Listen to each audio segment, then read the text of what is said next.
Hello hello hello. आप सभी रामलाल स्कोएमार का बहुत बहुत नमस्कार। और बेटा बहुत बहुत सॉरी, लास्ट क्लास में आपके घर का छप्पर उड़ा दिया था हमने उड़ाया था कि बरनौली ने उड़ाया था? बरनौली ने भी नहीं उड़ाया था, आंधी तूफान की वजह से उड़ा था।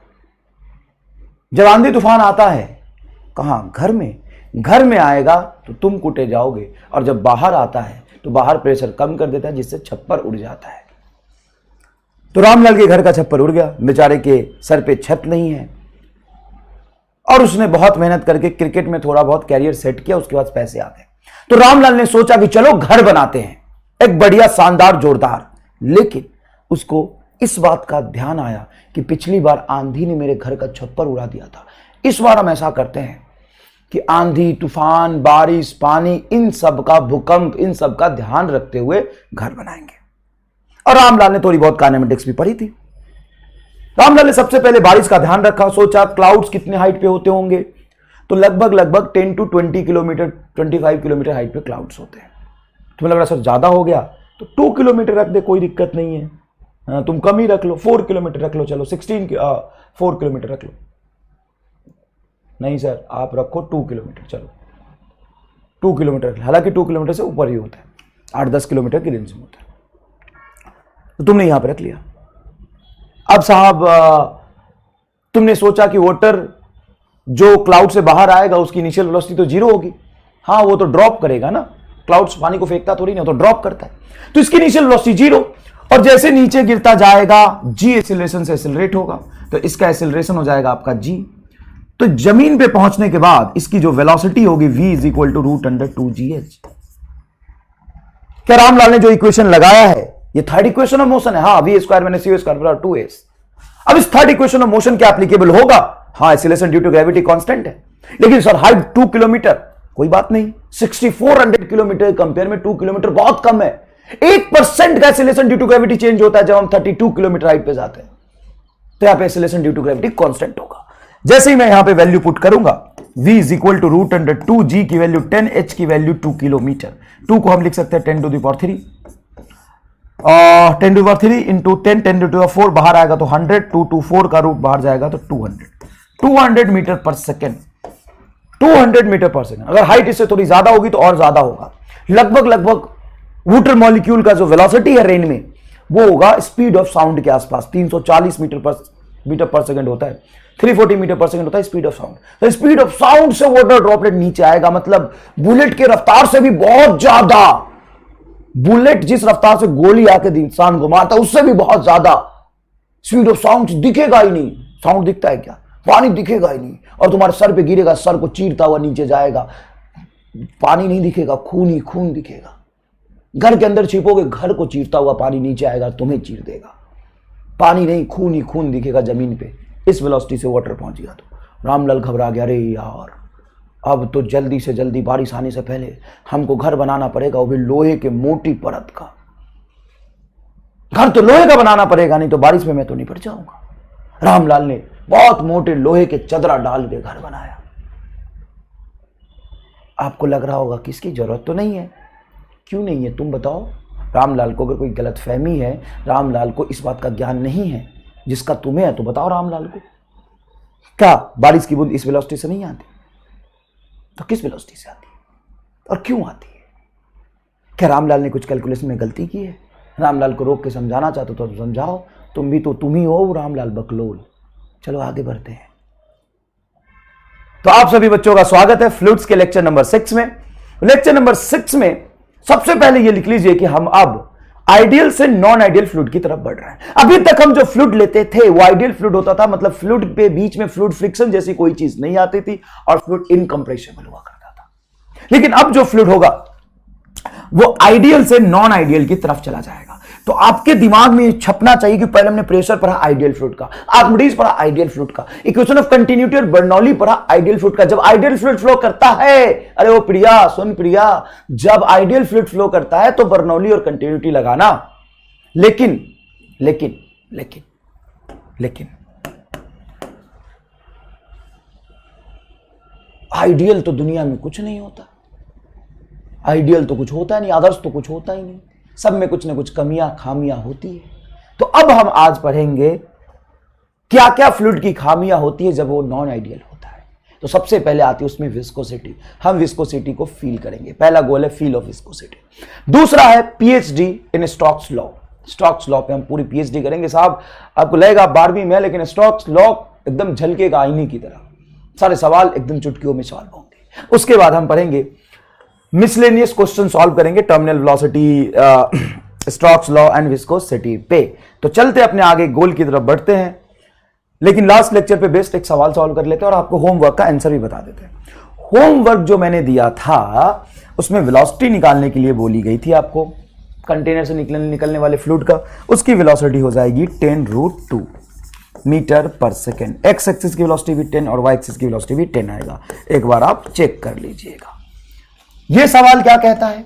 यह कहता है rectangular vessel when full of water, ओहो, rectangular vessel when full of water takes 10 minutes to be impeded through the orifice in its bottom। इसको खाली होने में कंप्लीटली फिल्ड है, हाइट तक खाली होने में 10 मिनट लगा है। तो बेटा मैंने H2 से H1 हाइट तक खाली होने में जो टाइम बताया था, कैपिटल A बटा स्मॉल a √2/g डायमेंशन का ध्यान रखते हुए √H2 माइनस √H1। कहां से खाली होना शुरू किया सर? कंप्लीट हाइट H से पूरा खाली हो गया। हाँ, तो H1 को रखेंगे 0, H2 को रखेंगे H, तो ये आ जाएगा आपका √capital A by small a 2h/g। How much time will it takes to be impeded when the half filled with water? अगर ये आधा ही भरा होता तो इसको कितना टाइम लगता? Capital A by small a √2/g, इसको रखेंगे h/2 और पूरी खाली होने की बात है तो ऐसे आ जाएगा। जब इसको डिवाइड करेंगे तो बहुत आसानी से सॉल्व करके आपको देखेगा T0 is equal to capital T/√2, मतलब 10/√2, 7 minute is your correct answer. क्या होगा जवाब बेटा? 7 minute is your correct answer. बहुत आसान है क्या? हाँ साहब बहुत आसान है। नेक्स्ट हम अपने गोल की तरफ बढ़ते हैं, विस्कोसिटी समझते हैं। क्या होता है जब आप आइडियल फ्लूइड लेते हो तो फ्लूइड एकदम मस्त मौला होके चल रहा होता है, सारे फ्लूइड्स के लेयर दिखता नहीं है, लेकिन अगर आप किसी पाइप से या किसी स्ट्रीम में एयर में फ्लूइड फ्लो कर रहा है तो उसको आप लेयर वाइज एज्यूम कर सकते हैं। इस तरह के लेयर्स में देख रहे हैं आप, देख रहे हैं आप, देखिएगा लेयर देखिएगा प्लीज, इस तरह के लेयर्स में फ्लूइड फ्लो कर रहा होता है। ये इसको लेयर में एज्यूम कर सकते हो, लेयर्स ऐसे इस तरह के लेयर्स में फ्लूइड फ्लो कर रहा होता है और इन सारे लेयर्स की वेलोसिटी सेम होती है। अगर सेम नहीं भी हो तो ये एक दूसरे पे कोई फोर्स नहीं लगाते। लेकिन जब आप आइडियल फ्लूइड से नॉन आइडियल फ्लूइड में जाते हो, आइडियल में क्या होता है एक्चुअल में कि ये लेयर जा रहा है 10 से, ये लेयर जा रहा है 20 से, इन दोनों को एक दूसरे से कोई मतलब नहीं है कि जाओ क्या हो गया, ये जा रहा है 5, जाओ क्या हो गया, ये जा रहा है 2 से, ठीक है तुम 2 से जाओ, तुम 10 से जाओ, वो 4 से जा रहा है, हम 6 से जा रहे हैं, कोई एक दूसरे को डिस्टर्ब नहीं करता। मतलब सोचो ऐसा गांव जहां लड़ाई झगड़ा ना हो, जो चाहे जैसी अपनी मर्जी से जिंदगी जी रहा हो, उस तरह का होता है आइडियल गांव, उसी तरह का होता है आइडियल फ्लूइड। हर लेयर अलग अलग वेलोसिटी से जाएगा, लेकिन किसी भी 2 लेयर्स के बीच में डिस्प्यूट नहीं होगा, हालांकि साथ ही रह रहे हैं सब लोग। लेकिन एक्चुअल में रियलिटी में जो गांव होता है क्या होता है, अगर रामलाल कल बाबू जलेला के घर के पास से गुजर गया, बाबू जलेला कूट देता उसको, वही बात है। तो ये नॉन आइडियल फ्लूइड में क्या होगा कि मान लो ये लेयर, ऊपर वाला लेयर अगर ज्यादा वेलोसिटी से जाने की कोशिश करेगा, नीचे वाला ऐसे कैसे, तुम ज्यादा तिस्मार का हो रहे हो, हम तुमको पकड़ के पीछे खींच देंगे, तो ये वाला लेयर ऊपर वाले को पकड़ के पीछे खींचेगा। तो बाबू जलेला जब रामलाल को मारेगा तो रामलाल छोड़ थोड़ी देगा। तो ये जैसे ही आगे जाने की कोशिश कर रहा था ज्यादा वेलोसिटी से, समझिएगा प्लीज, ज्यादा वेलोसिटी से आगे जाने की कोशिश कर रहा था, तो नीचे वाला लेयर उसको पकड़ के पीछे खींचेगा। मतलब ऊपर वाले लेयर पे फोर्स कहां लगेगा? पीछे।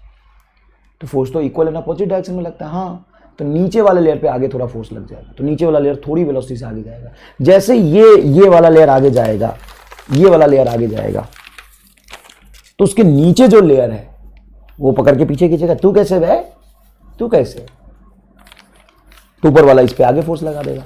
जैसे ये लेयर आगे जाने की कोशिश करेगा तो ये वाला लेयर फिर से फोर्स लगा देगा। तो बहुत थिन लेयर्स के फॉर्म में फ्लूइड को हम एज्यूम कर लेते हैं, और जब वो फ्लो करता है, अगर उसमें सबकी वेलोसिटी सेम हो तो कोई दिक्कत नहीं, सब साथ साथ चल रहे तो कोई दिक्कत नहीं। लेकिन जैसे किसी भी एक की वेलोसिटी थोड़ी ज्यादा हुई या कम हुई, रिलेटिव वेलोसिटी डेवलप हुआ, तो लेयर एक दूसरे के पे फोर्स लगा देते। किधर? तो मान लो ये लेयर आगे जा रहा है, ये लेयर आगे जा रहा है, तो फोर्स किधर लगेगा? ऊपर। नहीं सर, लेयर के मोशन पे पीछे लगेगा, तो इसके एरिया के पैरेलल फोर्स लगा। हाँ, तो देखो होता क्या है, ये लेयर है, ये लेयर है और एक ये लेयर है, एक ये लेयर है, तो नीचे वाला लेयर क्या करेगा? ऊपर को पीछे की तरफ फोर्स लगाएगा। सर ये इसका क्रॉस सेक्शन एरिया भी होगा कुछ लेयर का। हाँ देखो, टॉप व्यू देखो, तो ये तुम्हारा क्रॉस सेक्शन एरिया है लेयर का। अब जैसे इसमें पीछे फोर्स लगाएगा एरिया पे, तो सर ये तो टेंजेंशियल स्ट्रेस आ गया है ना, टेंजेंशियल स्ट्रेस सही लिख रहा हूं, शियर स्ट्रेस, सॉरी, हाँ वही टेंजेंशियल स्ट्रेस होता है, शियर स्ट्रेस आ गया। लेकिन फ्लूइड स्टार्ट करते समय आपने बोला था कि टेंजेंशियल स्ट्रेस और शियर स्ट्रेस फ्लूइड में होता है जीरो। हाँ, आइडियल फ्लूइड में होता है जीरो। अगर सिर्फ फ्लूइड बोल दे तो बोलोगे शियर स्ट्रेस जीरो ही होता है, लेकिन एक्चुअल में, रियलिटी में यहाँ पे फ्रिक्शन की वजह से इसमें आ जाता है टेंजेंशियल और शियर स्ट्रेस, ये फ्रिक्शन फोर्स लगेगा। सर ये फ्रिक्शन फोर्स तो ठीक वैसा ही है जैसा सॉलिड में लगता है। हाँ देखिए please, when a fluid moves or flows in the form of parallel layer, these layer exert a force on each other which tends to oppose their relative motion. This is similar to what a frictional force does when two solid in contact moves or tends to move over each other. कितना आसान भाषा में बोल रहा है। The property of fluid which gives rise to such frictional force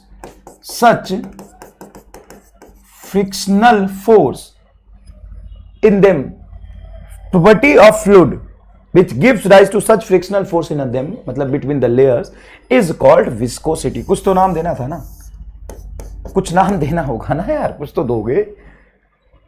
तो इसको हमने क्या नाम दिया? फ्लूइड के लेयर्स के बीच में जो फ्रिक्शन लगता है, viscosity. The force arises when there is a relative motion between the layers. अगर रिलेटिव मोशन नहीं है, सारे लेयर सेम वेलोसिटी चल रहे हैं, तो ये फ्रिक्शन फोर्स अराइज नहीं होता है। This is an internal force, ये लेयर्स के बीच में लगा है, बाहर से किसी ने नहीं लगाया। It is an internal force, internal frictional force between the two layer of fluid only when there is a relative motion, only when there is a relative motion.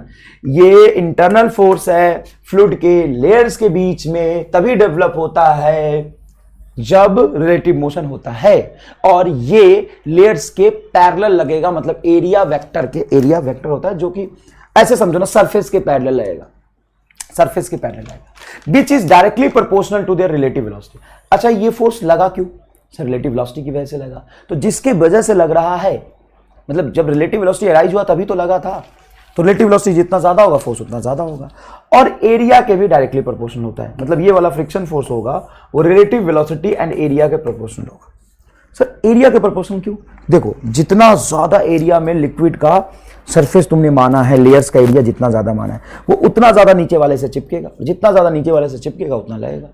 लेकिन सर वहां पे तो एरिया पे डिपेंड नहीं करता था, तो यहां पे भी फ्रिक्शन एरिया पे, वहां पे मतलब लॉज ऑफ मोशन में, एनएलएम में जो सॉलिड फ्रिक्शन फोर्स होता है वो एरिया पे डिपेंड नहीं करता है, तो यहां भी नहीं करना चाहिए। यहां एरिया पे क्यों डिपेंड कर रहा है? ये तो बकलोली है। अरे दादा सुनो, पहले रीजन समझो, सॉलिड फ्रिक्शन किस वजह से लगा था। लोग कहते हैं फ्लूइड नहीं आएगा, अगर तुम्हें आज फ्लूइड पे पीएचडी हो गई तो जरूर बताना, हालांकि 3 लेक्चर से मैं पूरी जान लगा के पढ़ा रहा हूं, पीएचडी होगी तुम्हें पूरा दिखाऊंगा अभी। सॉलिड में क्या होता है सुनो, सॉलिड में क्या होता है? सॉलिड में होता है interlocking, solid friction. Solid friction किस वजह से डेवलप होता है? इंटरलॉकिंग की वजह से। और इंटरलॉकिंग जितना ज्यादा मजबूत होगा जितना ज्यादा नॉर्मल लगेगा, तो नॉर्मल फोर्स अपॉन एरिया, तो प्रेशर पे डिपेंड कर रहा था, एरिया कट जा रहा था, नॉर्मल फोर्स जितना ज्यादा लगेगा। अब दो ही इंटरलॉकिंग बहुत मजबूत है तो फ्रिक्शन बहुत ज्यादा होगा। अब यहां पे इंटरलॉकिंग 6 बन रहा लेकिन उतना मजबूत नहीं है, तो कितना इंटरलॉकिंग बना इस बात पर डिपेंड नहीं करता, कितना मजबूत इंटरलॉकिंग बनेगा इस बात पर डिपेंड करता है। इसलिए सॉलिड फ्रिक्शन एरिया पर डिपेंड नहीं कर रहा, सॉलिड फ्रिक्शन एरिया पर डिपेंड नहीं कर रहा। लेकिन लेकिन लेकिन यहां पे क्या होता है कि ये डेवलप होता है विस्कोसिटी, जो फ्लूइड फ्रिक्शन है, विस्कोसिटी जिसको हम कहते हैं fluid friction, viscosity, fluid friction between layers. ये आखिर डेवलप ही क्यों होता है? Why it acts? Sir due to relative motion, नहीं, ड्यू टू रिलेटिव मोशन आने की वजह से तुरंत पैदा ले लेता है, लेकिन इसको पैदा किसने किया? सॉलिड फ्रिक्शन भी तभी लगता है जब रिलेटिव मोशन या रिलेटिव मोशन की टेंडेंसी हो। रिलेटिव मोशन की टेंडेंसी है तो सॉलिड फ्रिक्शन फोर्स और एक NLM वाला फ्रिक्शन अपोज करने की कोशिश करता है, या रिलेटिव मोशन हो तो भी अपोज करता है। यहां पे हाँ, रिलेटिव मोशन हो तो भी अपोज करता है, लेकिन अपोज करता क्यों है? इंटरलॉकिंग की वजह से। इस तरीके से यहां भी रिलेटिव मोशन होगा तो लेयर्स के बीच में फ्लूइड फ्रिक्शन लगेगा, लेकिन लगेगा ही क्यों? आदमी हूं, आदमी से प्यार करता हूं, फ्लूइड हूं मैं, फ्लूइड से प्यार करता हूं। मतलब चिपके रहना चाहता है, किसके साथ? फ्लूइड के साथ। कौन? फ्लूइड। क्यों? एक आकर्षण है, अट्रैक्टिव फोर्स है। कौन सा? कोहेसिव। एडहेसिव कोहेसिव का नाम सुना है? Cohesive force. तो फ्लूइड फ्रिक्शन आखिर लगता ही क्यों है? कोहेसिव फोर्स की वजह से। मतलब सेम नेचर के मॉलिक्यूल्स, आदमी हूं आदमी मतलब यहां फ्लूइड हूं फ्लूइड, सेम नेचर के एटम्स के बीच में अट्रैक्टिव फोर्स लगता है। चलो ये दो लेयर्स मान लेते हैं हम यहां पे। तो ये जितना ज्यादा सरफेस एरिया होगा दो एटम के बीच में आपस में अट्रैक्शन उतना ज्यादा होगा। जितना बड़े लेयर्स में फ्लूइड होंगे उतना ज्यादा चिपके हुए होंगे। Cohesive force, attractive force between two similar atom. Adhesive होता है अलग तरह के एटम के बीच में, अलग जैसे लोगों के बीच में अट्रैक्शन, सेम जैसे लोगों के बीच में, सेम एटम्स के बीच में अट्रैक्शन होता है, उसको हम कहते हैं कोहेसिव फोर्स। अब जितना ज्यादा सरफेस एरिया होगा एटम्स उतने पास पास चिपकेंगे और उतने ज्यादा आपस में पकड़ के रखेंगे। अब जैसे ऊपर वाला लेयर्स आगे जाने की कोशिश करेगा, v वेलोसिटी से आगे जाने की कोशिश करेगा, पीछे फ्रिक्शन लगेगा। पीछे क्या लगेगा? फ्रिक्शन लगेगा। समझ में आया? देखिए नेक्स्ट, ये मैंने एकदम दो आपस वाले लेयर है जो एकदम पास में है। ये इतना बड़ा डिस्टेंस इसलिए मैंने दिखाया है कि मैंने तो कम बना के दिया था, मैम ने ज्यादा बना दिया टाइप करते करते। एक्चुअल में ये दोनों एक लेयर्स माना जो बहुत पास में।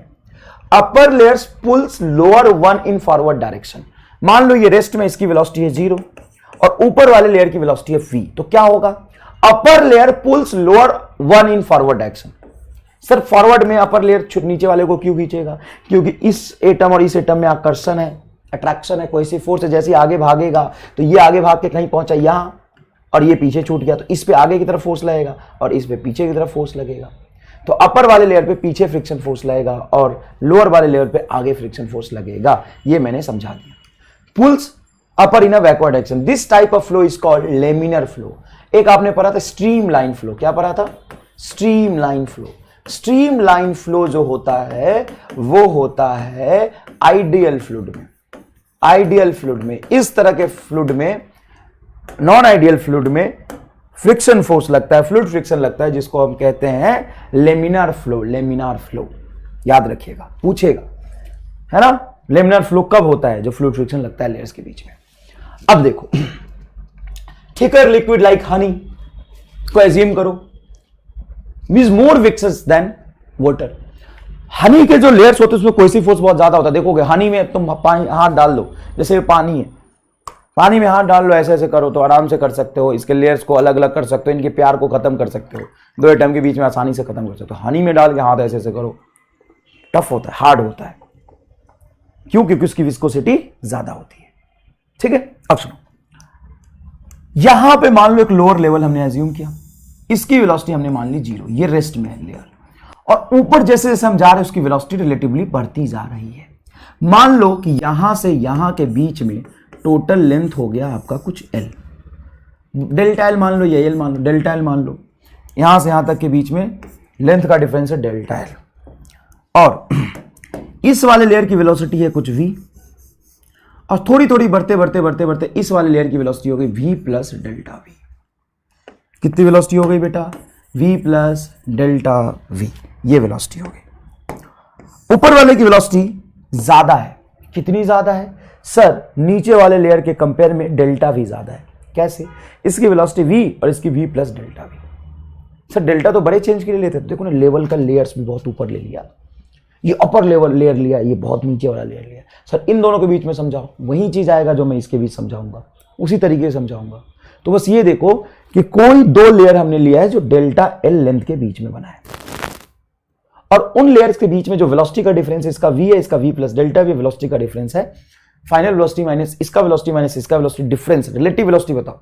तो दो चीजें जब सेम डायरेक्शन में चलता है तो रिलेटिव वेलोसिटी में सबट्रैक्ट कर देते हैं डेल्टा v। तो इसका वेलोसिटी ग्रेडियंट कितना हो जाएगा? तो इसका हो जाएगा वेलोसिटी ग्रेडियंट वो हो जाएगा डेल्टा v बटा डेल्टा l। और जितना ज्यादा वेलोसिटी ग्रेडियंट होता है फ्लूइड फ्रिक्शन फोर्स उतना ही ज्यादा लगता है। सर वेलोसिटी पे डिपेंड करेगा कि वेलोसिटी ग्रेडियंट पे? ये डिपेंड करेगा वेलोसिटी ग्रेडियंट पे। इस बार समझाता हूं क्यों। जितना ज्यादा रिलेटिव वेलोसिटी फ्रिक्शन फोर्स उतना ज्यादा, हाँ सर ऑब्वियस ही बात है। और दो लेयर के बीच में जितना ज्यादा डिफरेंस होगा, जितने ज्यादा दूरी पे होंगे फ्रिक्शन उतना कम लगाएगा, और जितने पास होंगे फ्रिक्शन उतना ज्यादा लगाएगा। तो जितने पास होंगे ये जितना कम, फ्रिक्शन उतना ज्यादा, और ये जितनी ज्यादा दूरी पे होंगे फ्रिक्शन उतना कम। और डायरेक्टली प्रोपोर्शनल टू एरिया होगा, ये मैंने बताया ही था। डायरेक्टली प्रोपोर्शनल टू एरिया होगा, क्यों? क्योंकि बेटा अगर मान लो ये क्रॉस सेक्शन एरिया है तो इसके एटम इतने नीचे वाले एयर से चिपके हुए हैं। अगर क्रॉस सेक्शन एरिया ये ले लूंगा तो ये ज्यादा एटम नीचे वाले से चिपकेंगे। बहुत लॉजिकल बात है। ठीक है सर, एरिया पे डिपेंड करेगा, चलो मान लिया। लेकिन एक चीज और है जिस पे डिपेंड करना चाहिए, वो तुम ढूंढो क्या है। सर मान लो कि वाटर है, वाटर लेवल के बीच में इतने वेलोसिटी ग्रेडियंट पे और इतने एरिया में इतना फोर्स आया, और हनी है तो हनी में तो ज्यादा फोर्स लगेगा। ग्रीस ले लिया, उसमें तो ज्यादा फोर्स लगेगा। पक्की बात है, फोर्स फ्लूइड के नेचर पे भी डिपेंड करना चाहिए। हाँ, नेचर पे भी डिपेंड करना चाहिए, और वो नेचर जितना ज्यादा होगा फ्लूइड उतना फ्रिक्शन ज्यादा लगाएगा। हाँ, उसी नेचर को कहते हैं हम यहाँ पे प्रोपोर्शनल कांस्टेंट। इन दोनों इक्वेशन को जब हम मर्ज करके एक इक्वेशन बनाएंगे तो फ्रिक्शन फोर्स आ जाएगा is equal to delta we by delta L into area, और ये आपका प्रोपोर्शनल साइन हटा के इक्वल लिखा है तो प्रोपोर्शनल कांस्टेंट, इसको हम कहेंगे प्रोपोर्शनल कांस्टेंट। प्रोपोर्शनल कांस्टेंट इसलिए बोलते हैं कि प्रोपोर्शनल कांस्टेंट जो होता है वो उस इक्वेशन के दूसरे फिजिकल क्वांटिटी पे डिपेंड नहीं करता। जैसे इसको हम बोलते हैं ईटा, ईटा तुम्हारा एरिया पे, फोर्स पे, डेल्टा वी पे डिपेंड नहीं करता, ये कांस्टेंट है। And this only depends upon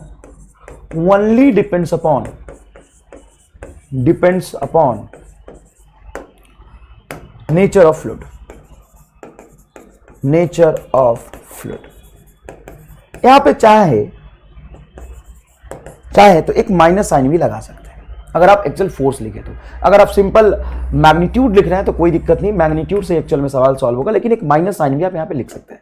sir minus sign की जरूरत क्यों पड़ेगी? क्योंकि बेटा जिधर वेलोसिटी है उसके अपोजिट डायरेक्शन में फोर्स लग रहा है, तो माइनस तो आप लिख सकते हैं ना। अगर इसको आप डेल्टा वी वेक्टर फॉर्म में लिखते, इसको वेक्टर फॉर्म में लिखते, तो यहाँ पे एक माइनस जरूर आना चाहिए। माइनस क्या बताएगा? ये सिर्फ ये बताएगा कि वेलोसिटी का और फ्रिक्शन का डायरेक्शन अपोजिट है। तो fluid friction is equal to eta A delta we by delta l.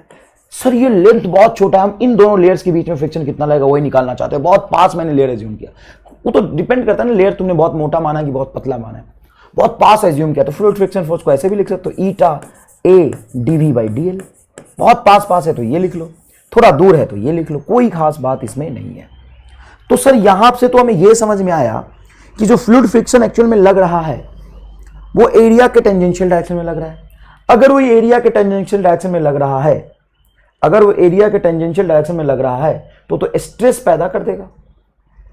और एरिया के टेंजेंशियल डायरेक्शन में लग रहा है तो टेंजेंशियल स्ट्रेस मतलब शियर स्ट्रेस पैदा कर देगा। हाँ, तो देखिए वो शियर स्ट्रेस बिल्कुल पैदा करेगा। कैसे पैदा करेगा शियर स्ट्रेस समझिएगा, कैसे पैदा करेगा शियर स्ट्रेस समझिएगा। ये रहा आपका फ्लूइड फ्रिक्शन, उधर एरिया को नीचे ले आइए तो ये हो जाएगा आपका eta delta we by delta l. हाँ, तो यही तो हो गया आपका stress, shear stress is equal to eta delta we by delta l. और change in velocity with respect to length को हम वेलोसिटी ग्रेडियंट भी कह सकते हैं। तो ईटा को आप लिख सकते हैं, यहां से ईटा को लिख सकते हैं shear stress force upon area बटा वेलोसिटी ग्रेडियंट,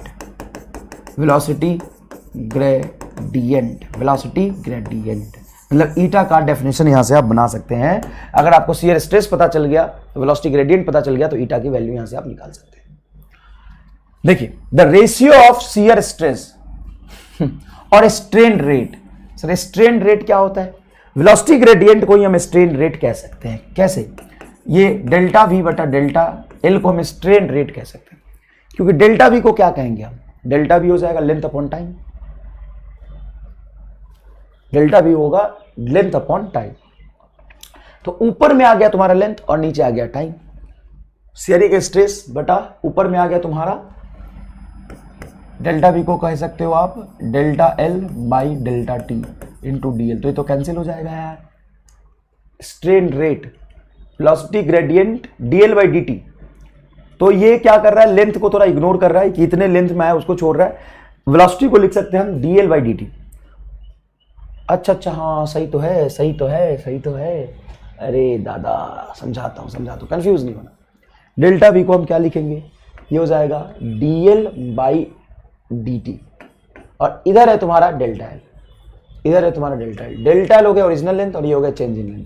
तो ये हो गया तुम्हारा स्ट्रेन, चेंज इन लेंथ बटा ओरिजिनल लेंथ हो गया स्ट्रेन बटा डी टी हो गया ये तुम्हारा टाइम।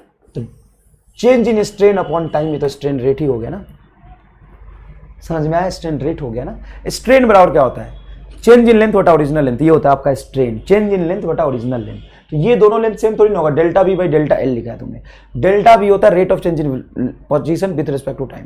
तो ऊपर तुम लिखोगे डीएल, कितनी ऊपर वाली लेयर की पोजीशन आगे चेंज हुई, वो हो गया डीएल बटा नीचे लिखोगे डीटी। ऊपर डीएल और नीचे एक लेंथ पहले से है, तो डीएल बटा एल। यहाँ पे फोटो में भी ये चीज देख सकते हैं आप, फोटो में भी एक चीज देख सकते हैं। देखिए यहां से यहां तक ये डेल्टा एल था और ये कितना आगे गया, ये छोटा सा लेंथ डीएल आगे गया है।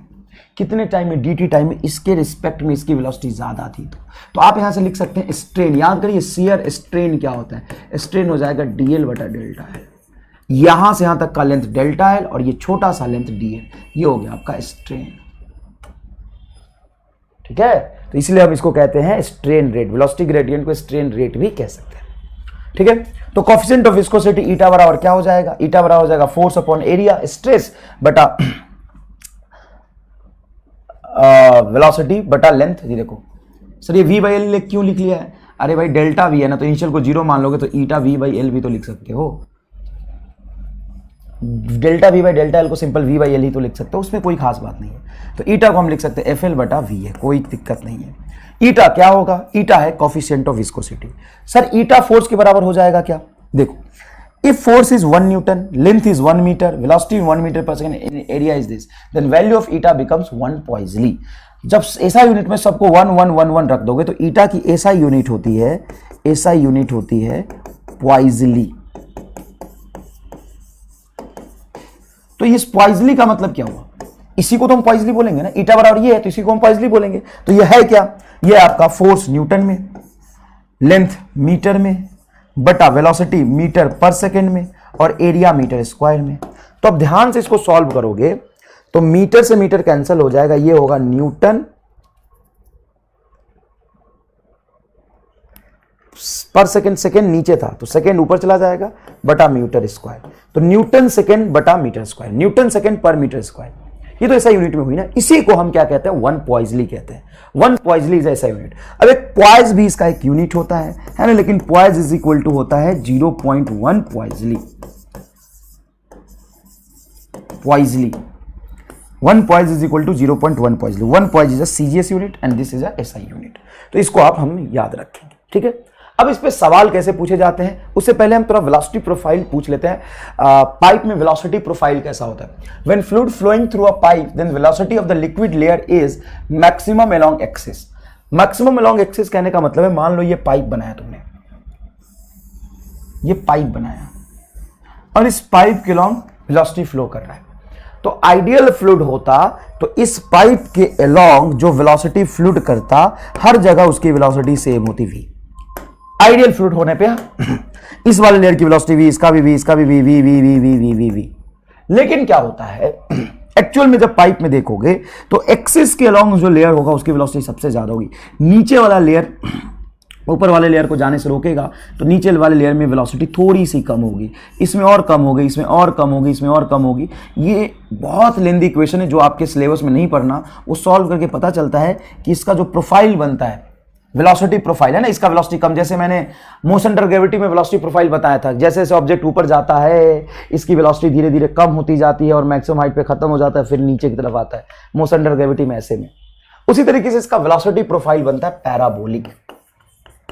पैराबोलिक ये तुम्हारे सिलेबस में नहीं है, आप इसको चाहो तो याद रख सकते हो, भूल भी जाओगे तो बहुत खास बात नहीं है। पैराबोलिक वेलोसिटी प्रोफाइल, ये आज तक नहीं पूछा है, लेकिन नॉलेज के लिए बता दिया कि वेलोसिटी प्रोफाइल जो बनता है पाइप का पैराबोलिक बनता है। पैराबोलिक नेचर का, ऐसा देखो, ऐसा इस तरीके से वैरी करता है। इसका हम फील भी दिला देते हैं। जैसे मान लो कि तुम्हारे गांव में नदी होगा, ठीक है ना, नदी में तैरे होगे, नदी में तैरे होगे, नदी में मान लो बाढ़ आया हुआ है, बहाव ज्यादा है, तो बहाव ज्यादा कहां पे होता है, सरफेस पे कि बॉटम पे? तो फील करो, कभी देखना तुम जाके, तुम जैसे देखोगे तो सरफेस पे पानी बहुत तेजी से भाग रहा होता है, लेकिन जैसे जैसे उसके नीचे जाते हो, नीचे जाते जाते हो ना, तो पानी की वेलोसिटी का वैल्यू कम होता है। तो सर यहाँ पे तो इस हिसाब से इसका वेलोसिटी सबसे ज्यादा होना चाहिए, नहीं, वहां पे तो हमने पानी छोड़ते हैं कहीं से तो सरफेस पे बहुत रफ्तार से पानी भागता है। जमीन के नीचे, मतलब जमीन के नीचे नहीं, जमीन के कांटेक्ट में, ग्राउंड के कांटेक्ट में जो लेयर होता है वो धीरे धीरे बढ़ रहा होता है, उसके ऊपर वेलोसिटी ज्यादा और ज्यादा और ज्यादा और ज्यादा, इस तरीके से नॉन आइडियल फ्लूइड चलता है। समझ में आया कि नहीं? इस पर न्यूमेरिकल कैसे पूछे जाते हैं? न्यूमेरिकल बहुत इजी पूछे जाते हैं बेटा। इस फॉर्मूले का अगर आपको फील आ गया तो न्यूमेरिकल आप एकदम आसानी से कर पाएंगे। कैसे न्यूमेरिकल कर पाएंगे, एक बात बताओ। यहां पे मैं एक सवाल पूछना चाहता हूं तुमसे। मान लो ये वेलोसिटी इसका 0 है और इसका v वेलोसिटी है, तो इनका रिलेटिव वेलोसिटी क्या हो गया सर, v हो गया, और इन दोनों लेयर के बीच में लेंथ कितनी है, l है, तो फोर्स कितना लगेगा सर, फोर्स लगेगा F is equal to eta v/l into a। Simple सी बात है। अगर इसकी वेलोसिटी 0 मानिए तब जाके लिखा है उसको। समझ में आया कि नहीं है? हाँ ठीक है, ईटा v/l, l लेंथ की मोटाई का जब हम यहाँ पे लेयर्स मानेंगे तो तब जाके रिलेटिव वेलोसिटी v डेवलप हुई है, v/l। तो इतना फोर्स लगेगा तो सर फोर्स लगने से, वेलोसिटी का अपोजिट डायरेक्शन में फोर्स लगने से तो रिटार्डेशन पैदा करेगा, रिटार्डेशन पैदा करेगा। वेलोसिटी आगे, फोर्स पीछे, हाँ ये रिटार्डेशन पैदा करेगा, तो लेयर रुक जाएगी। हाँ, अगर मैं चाहता हूं ये कांस्टेंट वेलोसिटी से चलता रहे तो कितना एक्सटर्नल फोर्स लगाऊंगा? अगर मैं चाहता हूं कि वेलोसिटी कांस्टेंट रहे तो जितना फ्लूइड फ्रिक्शन लगा रहा है उतना ही एक्सटर्नल फोर्स लगा दो। उतना एक्सटर्नल फोर्स लगा दोगे तो ये आराम से कांस्टेंट वेलोसिटी से चलता रहेगा। उसी पे सवाल पूछते हैं, ये देखो बहुत सारे।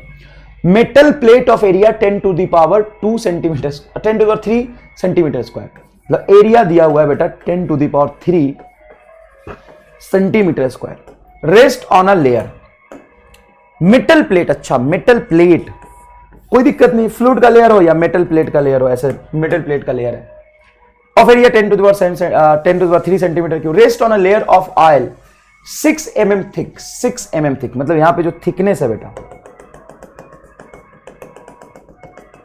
यहां पे जो थिकनेस है वो है बेटा 6 mm, मोटाई इसकी, लेयर्स की मोटाई।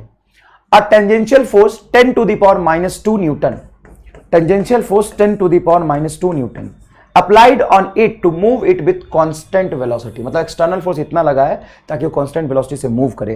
Constant velocity of 6 centimetre per second, 6 centimetre per second.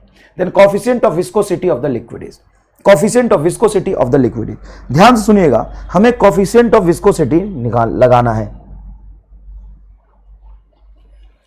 तो अब हम क्या करें, सुनिए ध्यान से।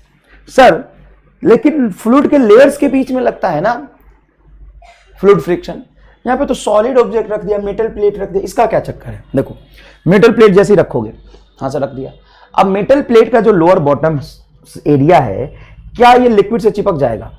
हाँ सर, वो तो लिक्विड से चिपक जाएगा।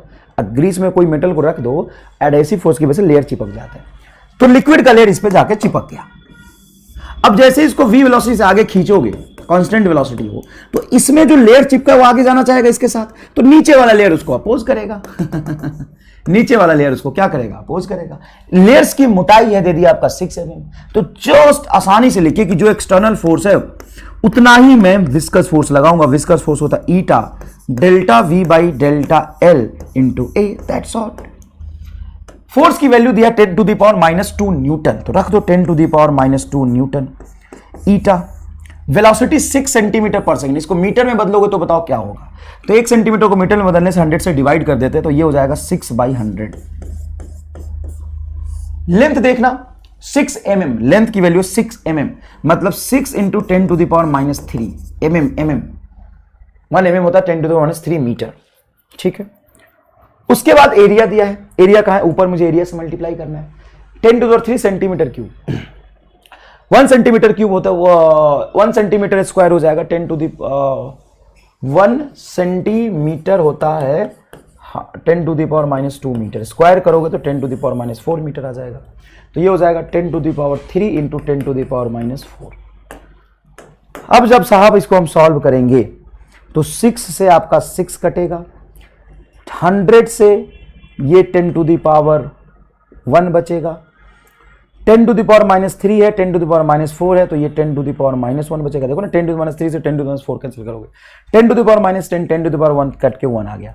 मतलब eta is equal to 10 to the power -2 poiseuille, and 1 poiseuille is equal to the 10 poise.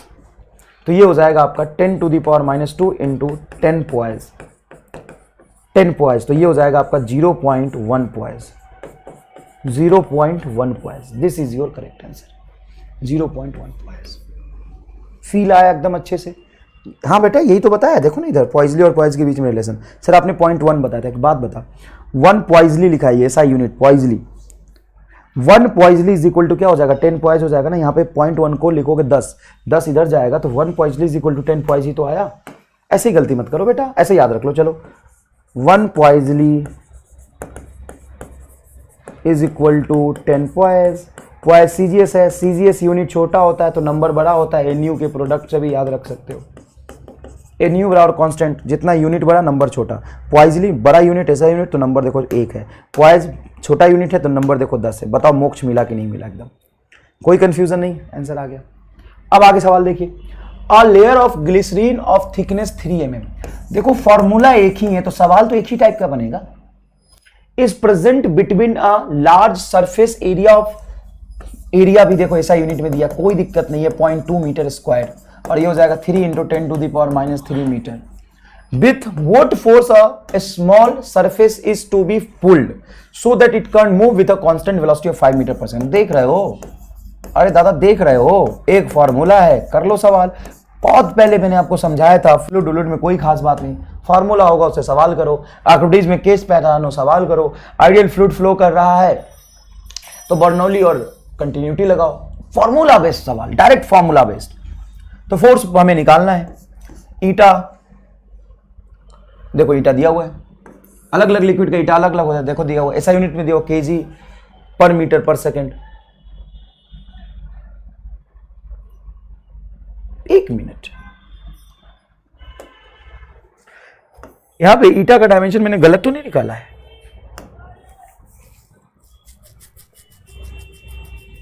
Force length area, area होता है मीटर स्क्वायर, फोर्स न्यूटन, अच्छा न्यूटन लिखा है मैंने, ये क्या लिखा है केजी लिखा है, केजी में निकाला, मैं कंफ्यूज हो गया यार, कोई दिक्कत नहीं है।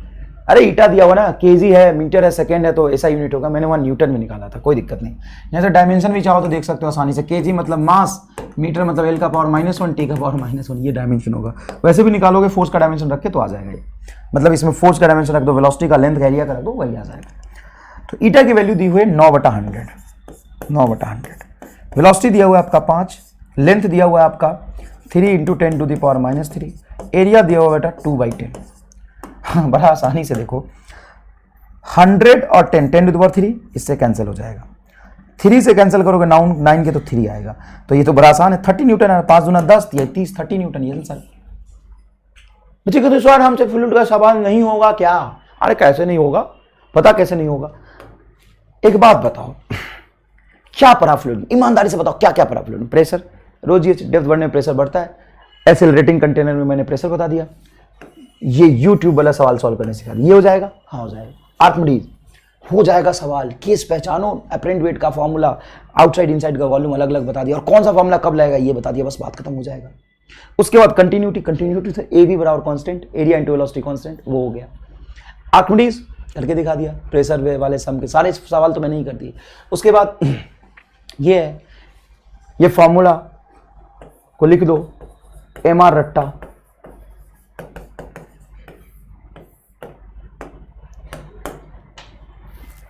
है ना, जो फॉर्मूला एकदम ही जरूरी है याद करना, मतलब जिसके बिना काम नहीं चल सकता है, उसको हम ले लेंगे MR रट्टा, MR रट्टा, MR रट्टा, MR रट्टा, MR मार रट्टा, MR मतलब मार रट्टा, और मेरा नाम नहीं है, मार रट्टा, मार मार MR मार रट्टा रट्टा मार सवाल कर। सर यही फॉर्मूला सवाल पढ़ के कैसे पता चलेगा? तो बेटा सवाल में इस फॉर्मूला को लगाने के लिए जितने फिजिकल क्वांटिटी की जरूरत पड़ रही वो दिया हुआ है। देखो फ्लैट प्लेट ऑफ एरिया इतना, placed on a flat surface and separation from the film is इतना, हुज कोफिशिएंट ऑफ विस्कोसिटी, देखो कोफिशिएंट ऑफ विस्कोसिटी दे दिया, force required to cause the plate slide with the surface with constant speed 1 mm/s²। लो ये homework है, 2 सवाल ऐसे करा दिए, इसी फॉर्मूले पे सवाल बनते हैं। 2017 गुजरात में पेपर हुआ था, उसमें पूछा था metal block of base area 2.2 m/s² is connected to a 0.02 kg mass via a string that passes over an ideal pulley as shown in a figure. A fluid liquid film of thickness 0.6 mm placed between the block and the table would release the block moves. When release the block moves to right with a constant speed of इतना, then coefficient of viscosity of the liquid। वहां बकवास सवाल, कहने को तो इसने pulley block system laws of motion का तर्का लगाया है, लेकिन इस लॉज ऑफ मोशन के तर्के में तुम तर्क जाओगे sir this is very heavy question, इसका मास बताया मतलब ही नहीं है, स्ट्रिंग से कनेक्ट किया मतलब ही नहीं है, वो तो सिर्फ ये बोला है कि ये कांस्टेंट वेलोसिटी से चल रहा है।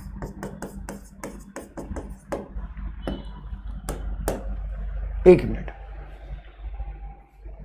हाँ कांस्टेंट वेलोसिटी चल रहा है, तो इस पे नेट फोर्स क्या होगा? नेट फोर्स बैलेंस करना चाहिए। अगर ये कांस्टेंट वेलोसिटी चल रहा है तो नेट फोर्स इस पे 0 होगा। आगे की तरफ इसमें टेंशन होगा T, पीछे की तरफ इस पे फ्लूइड फ्रिक्शन लगेगा FR।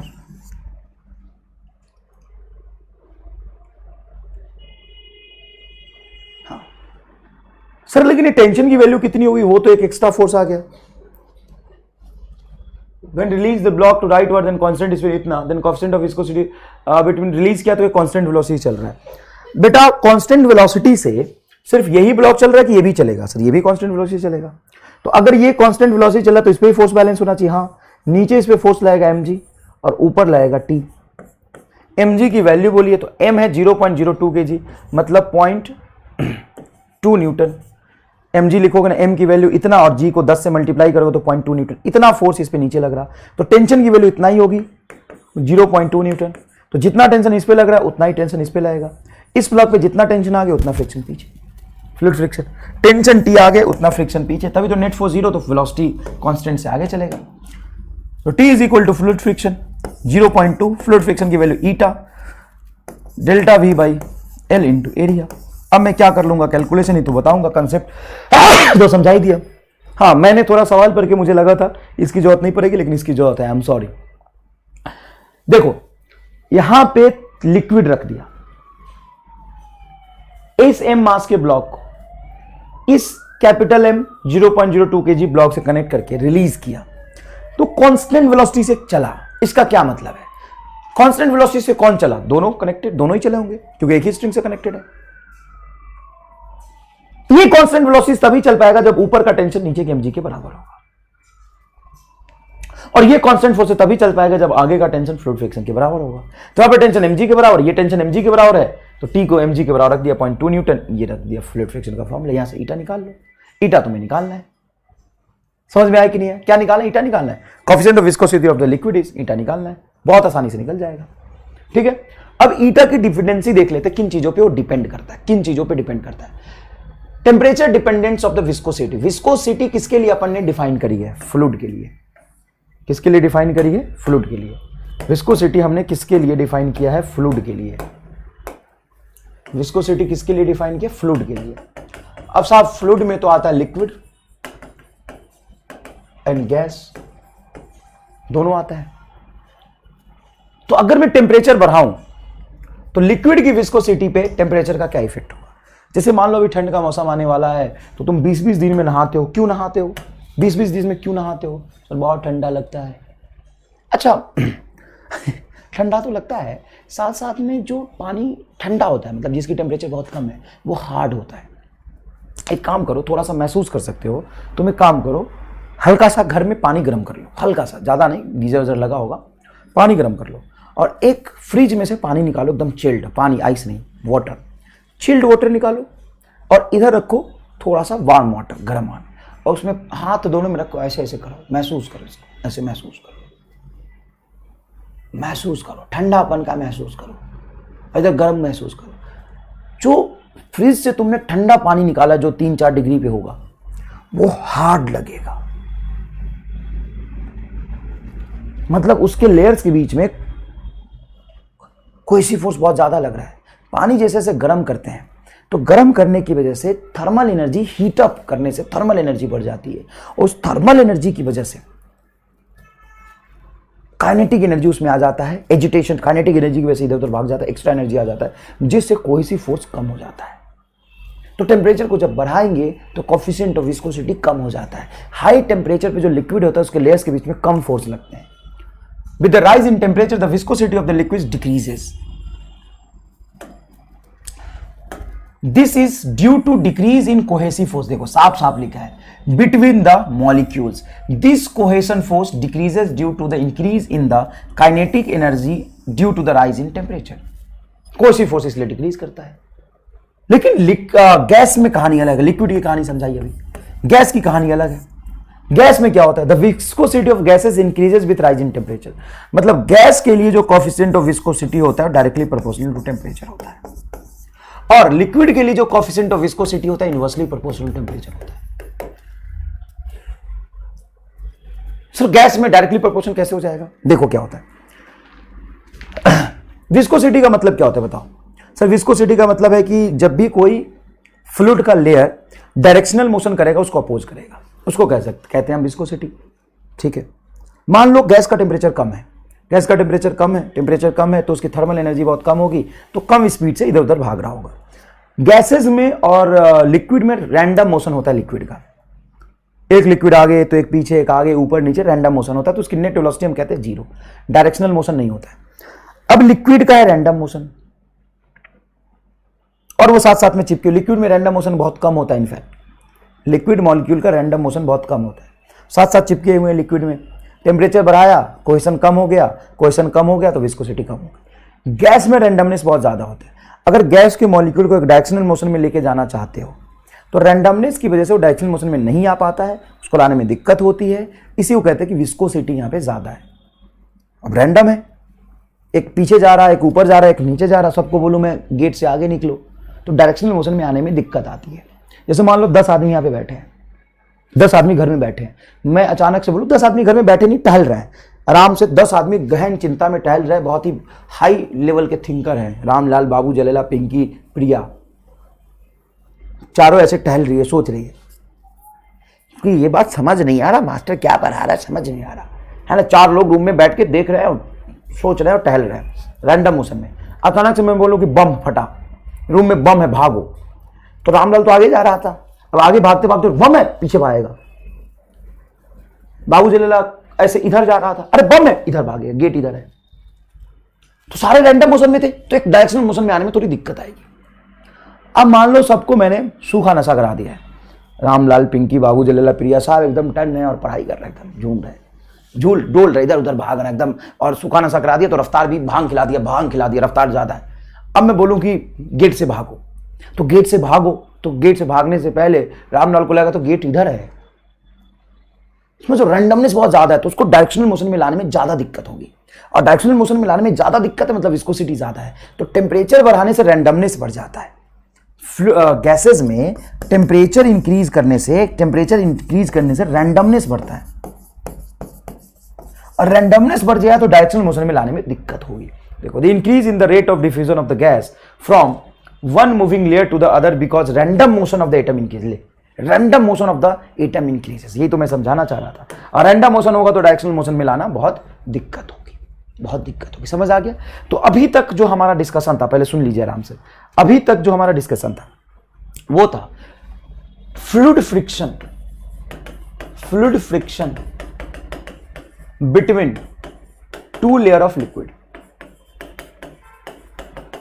सर यहां पे एक आपने सॉलिड ऑब्जेक्ट में भी करा दिया था, तो सॉलिड ऑब्जेक्ट के साथ लिक्विड का लेयर चिपक गया था, लिक्विड के लेयर के बीच में ये फ्रिक्शन फोर्स लगा था 6 पाई ईटा RVT। अब हम पढ़ेंगे fluid friction between liquid and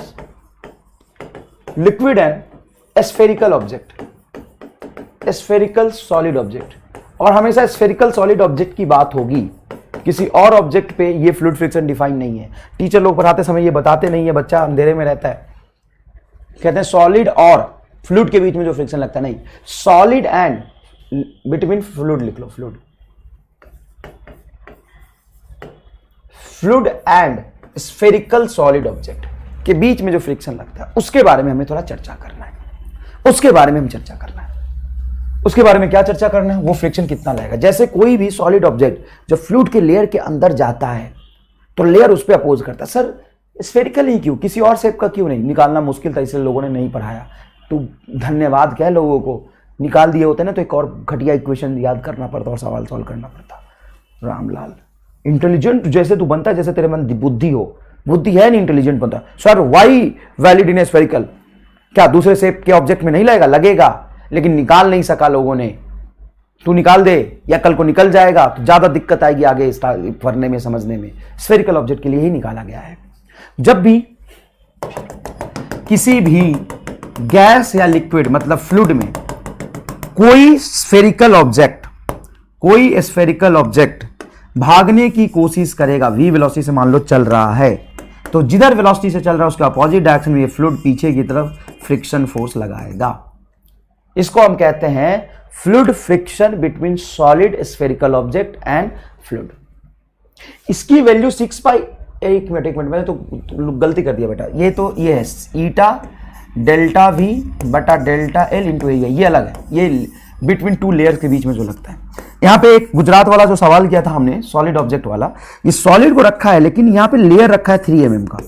अब ये जो लेयर होता है ना, ये सॉलिड में एक लेयर चिपक गया, सॉलिड भागेगा तो लेयर इसके साथ चिपक के भागेगा, तो नीचे वाला लेयर इसके मोशन को अपोज करेगा, तो ये फ्रिक्शन लगाएगा।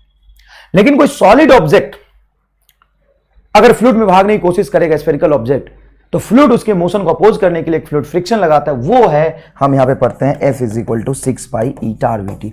ये फॉर्मूला मुझे इतना याद है ना, इसके चक्कर मैंने यहां चिपका दिया, I am sorry, unconscious brain में था मैं थोड़ा सा।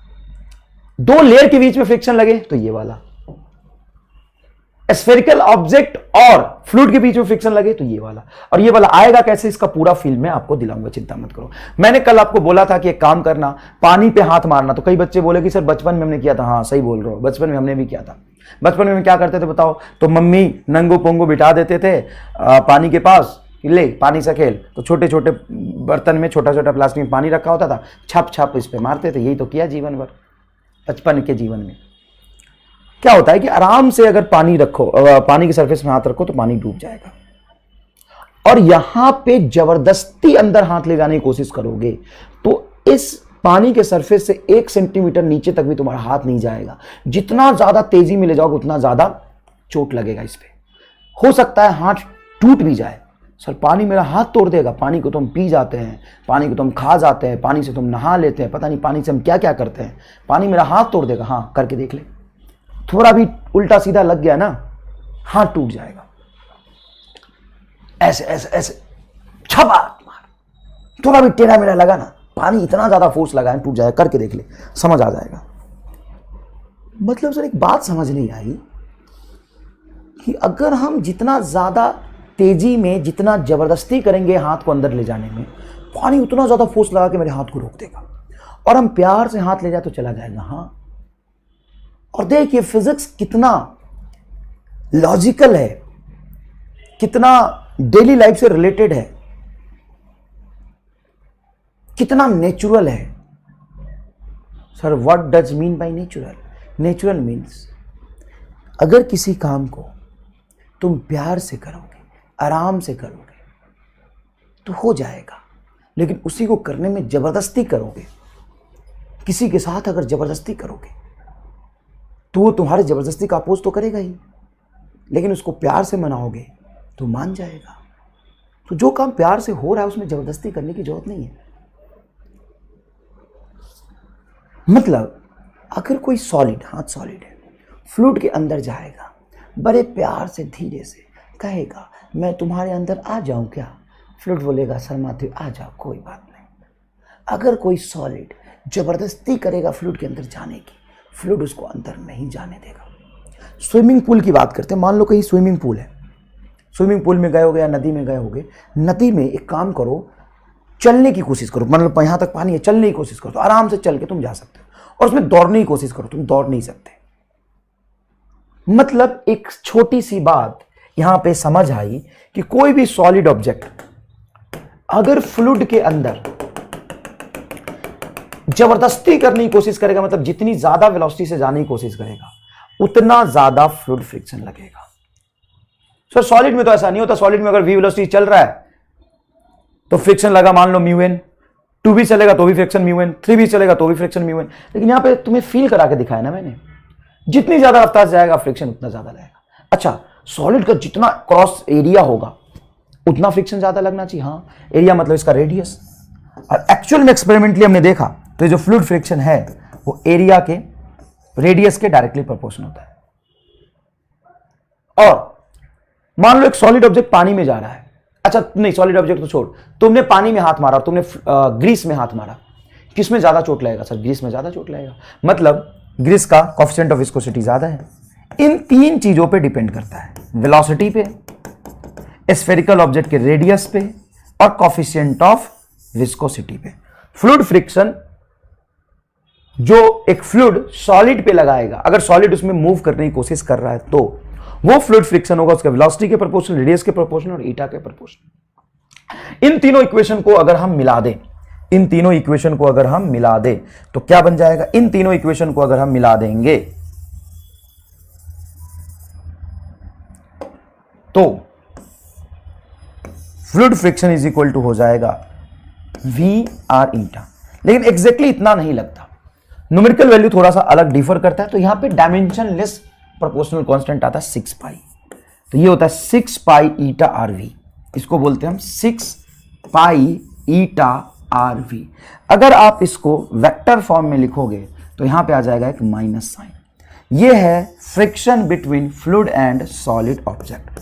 बताओ 100% फील आया कि नहीं है? 100% फील आया कि नहीं है? बताओ ध्यान से सोच के।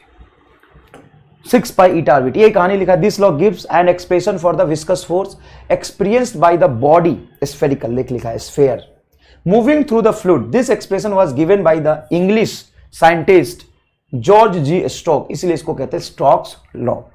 When a spherical ball is dropped in a liquid, observe that the viscous force F experienced by the ball is proportional to the velocity of the fluid, area, radius of the fluid and viscosity of the fluid. The constant proportionality is found to be 6 pi. 6 pi देखो ये number है, ये dimensionless पर constant है, dimensionless को इसका कोई dimension नहीं है। F is equal to -6 pi ईटा आरवीटी, इसी को कहते हैं स्टोक्स लॉ। माइनस लगेगा जरूर, यहाँ पे माइनस जरूर लगेगा। कई बार ऐसा पूछ लेता है कि बताओ ये फ्लूइड फ्रिक्शन एंड वेलोसिटी के बीच में डॉट प्रोडक्ट क्या होगा? निगेटिव होगा, है ना। पॉजिटिव निगेटिव जीरो पूछेंगे तो निगेटिव होगा, क्योंकि ये जो वेलोसिटी है वो फ्रिक्शन फोर्स के अपोजिट में, जिधर फोर्स होगा उसके अपोजिट डायरेक्शन में ये फ्रिक्शन फोर्स पीछे की तरफ लगता है, उसके अपोजिट डायरेक्शन में ये फ्रिक्शन फोर्स पीछे की तरफ लगता है। समझ में आया कि नहीं आया? बहुत ईजी है साहब, बहुत ईजी है। बताओ लेयर्स के बिटवीन द लेयर्स बोले, बिटवीन द लेयर्स बोले तो आप फ्रिक्शन फोर्स कौन सा लगाओगे? Eta delta we by delta L into area. और बिटवीन सॉलिड एंड फ्लूइड बोले, और उसमें भी सॉलिड में स्फेरिकल ऑब्जेक्ट बोले, तो फ्लूइड फ्रिक्शन होगा -6 पाई ईटा आरवीटी। इसका कोई डेरिवेशन नहीं है, ये पूरा का पूरा लॉ एक्सपेरिमेंटल है, एक्सपेरिमेंटल ही इसको वेरीफाई कर सकते हैं, एक्सपेरिमेंट करके निकाला है। विस्कोसिटी जितना ज्यादा होगा फोर्स उतना ज्यादा लगता है, जितनी ज्यादा वेलोसिटी जा रहा है फोर्स उतना ज्यादा लगेगा। अब बच्चे कहते हैं ठीक है सर वो दो तो याद हो गया, लेकिन सवाल पढ़ के कैसे पता चलेगा किसमें कौन सा लगाना है? एक बात बताओ, अगर तुमसे बोला स्फेरिकल ऑब्जेक्ट वी वेलोसिटी चल रहा है, तो साहब स्फेरिकल ऑब्जेक्ट वी वेलोसिटी चलेगा तो यही लगेगा ना, स्फेरिकल ऑब्जेक्ट और लेयर के बीच में ये लगता है। और बिटवीन द लेयर्स बोले तो ये लगाओगे। कई बार गिवन डेटा से भी तुम गेस कर सकते हो। अगर तुमसे बोला लेंथ है, वेलोसिटी है, एरिया है, लेंथ की बात करी तो ये लगाओ, तुमसे बोले रेडियस है तो ये लगाओ। कितना बता दिया मैंने। अब एक बहुत इंपॉर्टेंट डिस्कशन है जो कि करना जरूरी है। What is the difference between friction which we have studied in laws of motion? बहुत बड़ा फ्रिक्शन हमने पढ़ाया था, इंटरलॉकिंग की वजह से दो सॉलिड ऑब्जेक्ट के बीच में जो लगता है, और वो फ्रिक्शन जो हमने फ्लूइड में पढ़ा है, दोनों में जमीन आसमान का अंतर है, पाई का फेज डिफरेंस है दोनों में, एकदम उल्टा। तो दोनों को एक बार हम पढ़ देख लेते हैं। The viscous force is directly proportional to the surface area of the contact between the fluids layer. बिल्कुल सही बात है। बट सॉलिड फ्रिक्शन जो हमने लॉज ऑफ मोशन में पढ़ा है, that solid friction does not depends upon area of contact. Yes, does not depends upon area of contact. ये फ्रिक्शन वेलोसिटी पे भी डिपेंड नहीं करती, independent upon the relative velocity. Relative velocity v है। देखो इसमें दो ही फ्रिक्शन लगता है, ऑब्जेक्ट रेस्ट में तो स्टैटिक और ऑब्जेक्ट चल गया तो kinetic. Sir about to motion है तो मैक्सिमम स्टैटिक, जिसको हम लिमिटिंग कहते हैं, मैक्सिमम स्टैटिक फ्रिक्शन फोर्स को ही तो लिमिटिंग कहते हैं। तो ऑब्जेक्ट अगर चल गया तो काइनेटिक, और काइनेटिक की वैल्यू म्यू होती है। v से चल रहा तो भी म्यू, 2v से चल रहा तो भी म्यू, 20 से चला तो भी म्यू, 100 से चला तो भी म्यू। लेकिन यहां पे जितनी ज्यादा वेलोसिटी चलेगा फ्लूइड फ्रिक्शन उतना ज्यादा लगेगा। The viscous force is directly proportional to the relative velocity between the two layer of the contacts. The viscous force does not depends on the normal reaction between the two layer of the fluid. Yes, जहां पे solid friction normal पे depend करता है, directly proportional to the normal, वहां पे इसको normal से कोई मतलब नहीं है, क्योंकि नॉर्मल की वजह से पैदा नहीं लेता, इंटरलॉकिंग से कोई मतलब नहीं, ये कोई सी फोर्स की वजह से आता है, तो नॉर्मल का इसका कोई रिलेशन नहीं। The viscous force on a solid moving in a fluid independent upon the shape and size of the solid. सही बात है यार। Viscous force on a solid moving in a fluid depends on shape, size of the solid. Sphere का radius कितना बड़ा है उसके shape और साइज पे डिपेंड करता है। अगर किसी रैंडम शेप का है तो उसके शेप और साइज पे करता है, ठीक है ना। It is independent on the shape and size of the bodies in a contact. Yes, shape size मतलब एरिया पे डिपेंड नहीं करता, इंडिपेंडेंट होना चाहिए ना, इंडिपेंडेंट, डिपेंड नहीं करता। तुमने देखा होगा बड़े बड़े जो जहाज बनाते हैं उसको आगे को इस तरह के शेप में बनाते हैं। ऐसा शेप क्यों बनाते हैं? क्योंकि जितना कम फेसिंग सरफेस एरिया होगा उतना आसानी से पानी को चीरते हो जाएगा। मान लो ऐसा नाव, रामलाल साइंटिस्ट बना, उसने ऐसा नाव बना लिया, भाई साहब इस नाव को चलाने की कोशिश कर, चल ही नहीं पाएगा। नाव ऐसे रखते हैं ताकि आसानी से चीरते हुए निकल जाए, कम फ्लूइड फ्रिक्शन लगे, ठीक है ना। नेक्स्ट इज रामलाल की समस्या का समाधान। रामलाल ये सोच के परेशान है बेचारा, रामलाल ये सोच के परेशान है कि सर ये क्या हुआ, कैसे हुआ, ये यहां पे देखो क्या हुआ, कैसे हुआ। अगर मैं क्लाउड की हाइट यहां पे 2 किलोमीटर भी एज्यूम करता हूं तो 200 metre per second speed of sound के लगभग पास आ जाएगा, और स्पीड ऑफ साउंड से जाएगा तो छलनी कर देगा। तो ऐसा क्यों, मतलब ऐसा क्यों होता है कि एक्चुअल वेलोसिटी ये ना हो कि एक्चुअल में एयर ड्रॉपलेट्स की जो वाटर ड्रॉपलेट्स की जो वेलोसिटी होती है, वाटर ड्रॉप की जो वेलोसिटी होती है वो एक्चुअल में होती है 2 मीटर पर सेकेंड, इससे भी कम इनफैक्ट। सर 200 से 2 हाँ, और इसलिए 2 मीटर पर सेकेंड होती है तो सामने में आपको दिखता है 2 से भी कम होती है इनफैक्ट, 1 मीटर पर सेकेंड या 0.1 मीटर पर सेकेंड ऐसे दिखता है। बारिश का बूंद आपको ऐसे दिखता है, बड़े प्यार मत मजे लेते हो खड़े।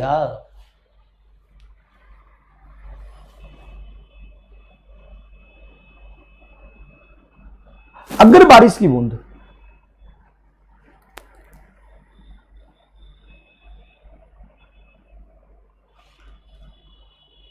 200 मीटर पर सेकेंड से गिर जाए, अगर इस तरह से गिरना चाहिए तो खूने खून हो जाएगा, लेकिन एक्चुअली में 1 मीटर पर सेकेंड से गिरता है जो हमें आंखों के सामने दिखाई देता है, लगभग इससे भी कम इतना स्पीड होता है। तो सर ऐसा क्यों हुआ? क्या रामलाल ने कोई कंसेप्ट गलत लगाया? नहीं, रामलाल ने कोई कंसेप्ट गलत नहीं लगाया, लेकिन रामलाल ने यहाँ पे फ्लूइड फ्रिक्शन को इग्नोर किया। बताओ यहाँ पे सही आंसर क्या होगा? Ramlal ignore fluid friction. Environment की वजह से जो गैसेस मॉलिक्यूल है वो यहाँ पे फ्लूइड फ्रिक्शन लगाएंगे, तो जैसे एयर मॉलिक्यूल नीचे आएगा तो फ्लूइड फ्रिक्शन ऊपर लगेगा, एयर मॉलिक्यूल नीचे आएगा तो फ्लूइड फ्रिक्शन ऊपर लगेगा। सर अगर एयर मॉलिक्यूल अगर मानोगे, गैस मानोगे, गैस फ्लूइड है, तो ये एयर का जो ऑब्जेक्ट है उसने फ्लूइड गैसेस को डिस्प्लेस किया है, फ्लूइड को डिस्प्लेस किया है, तो बैंड फोर्स भी लगेगा। हाँ, ऊपर बैंड फोर्स भी लगता है और नीचे mg लगता है। mg की वजह से एयर मॉलिक्यूल एक्सिलरेट होते हुए भागता है तो उसकी स्पीड बढ़ती है, और जितनी स्पीड बढ़ेगी ऊपर फ्रिक्शन फोर्स बढ़ेगा। अब यह है तो बहुत कम ही मास का ऑब्जेक्ट ना, तो mg कम होता है इसका। mg की वजह से कुछ स्पीड बढ़ेगा, और जैसे स्पीड बढ़ेगा ऊपर फ्लूइड फ्रिक्शन बढ़ेगा, क्योंकि फ्लूइड फ्रिक्शन होता है 6 पाई ईटा आरबीटी। जैसे स्पीड बढ़ता जाएगा फ्लूइड फ्रिक्शन बढ़ता जाएगा। तो ऊपर फोर्स बढ़ रहा है, नीचे एसएल भागता जाएगा, स्पीड बढ़ेगा तो ऊपर फ्लूइड फ्रिक्शन बढ़ेगा। अब एक इंस्टेंट आएगा जब ऊपर का फ्लूइड फ्रिक्शन Vt नीचे के फोर्स के बराबर हो जाए, और जैसे नीचे के फोर्स के बराबर हो जाएगा नेट फोर्स जीरो, और नेट फोर्स जीरो तो उसके बाद वो एक्सेलरेट ही नहीं कर पाएगा, नेट फोर्स जीरो तो एक्सेलरेशन जीरो, एक्सेलरेशन जीरो तो वेलोसिटी कांस्टेंट। वही काम होता है यहां पे, और जिस वेलोसिटी को अटेंड कर लेता है कांस्टेंट वेलोसिटी उसको कहते हैं टर्मिनल वेलोसिटी। देखिए द मैक्सिमम, देखिएगा please, the maximum constant velocity acquired by a body while falling through a viscous medium is called terminal velocity. It is usually denoted by Vt, terminal velocity. The terminal velocity is directly proportional to square of the radius. किस किस पे terminal velocity depend करता है हम यहां पे देखते हैं, पूरा ड्राइव कराएंगे आपको टर्मिनल वेलोसिटी, पूरा ड्राइव करा के आपको हम समझाएंगे पूरी फील के साथ। मान लीजिए कि यहां पे ये है गैसियस मॉलिक्यूल, एयर ही मान लेते हैं, एयर एयर एयर एयर, और यहां पे एक वाटर ड्रॉपलेट को हमने क्या किया, रिलीज किया। ये वाटर ड्रॉपलेट को रिलीज किया, जैसे ही मैंने इसको रिलीज किया तो इसकी वेलोसिटी क्या होगी बोलिए, जीरो। वेलोसिटी क्या होगी बोलिए, जीरो। हाँ वेलोसिटी तो जीरो की, रिलीज किया, ड्रॉप किया है। इस पे नीचे एक फोर्स लग रहा होगा mg, और ऊपर बैंड फोर्स लग रहा होगा Fb। अब बताइए गैसियस मॉलिक्यूल इन्वायरमेंट तो है, क्या ये ड्रॉपलेट नीचे गिरेगा? हाँ सर ये नीचे गिरेगा, क्योंकि mg डोमिनेटिंग है। तो जब हम t is equal to zero पे यहां पे इक्वेशन देखें, exactly t is equal to zero पे यहां पे हम इक्वेशन देखें, तो नेट फोर्स डाउनवर्ड डायरेक्शन में लग रहा होगा, जो कि होगा mg minus band force Fb। मान लो फ्लूइड में नीचे डूबा है तो बैंड फोर्स ऊपर Fb लग रहा है, mg minus Fb, that's it, कोई दिक्कत नहीं। किधर फोर्स है सर, नीचे है, तो एक्सीलरेशन किधर होगा, नीचे होगा, नीचे एक्सेलरेट करेगा, ऐसे नीचे एक्सेलरेट करेगा, acceleration in downward direction, downward. Acceleration की वजह से क्या होता है बेटा, वेलोसिटी इंक्रीज होता है, वेलोसिटी इंक्रीजेस।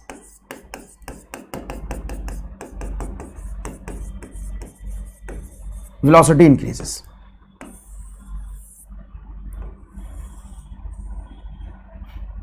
अरे ऊपर वाला क्यों आ गया, रुको,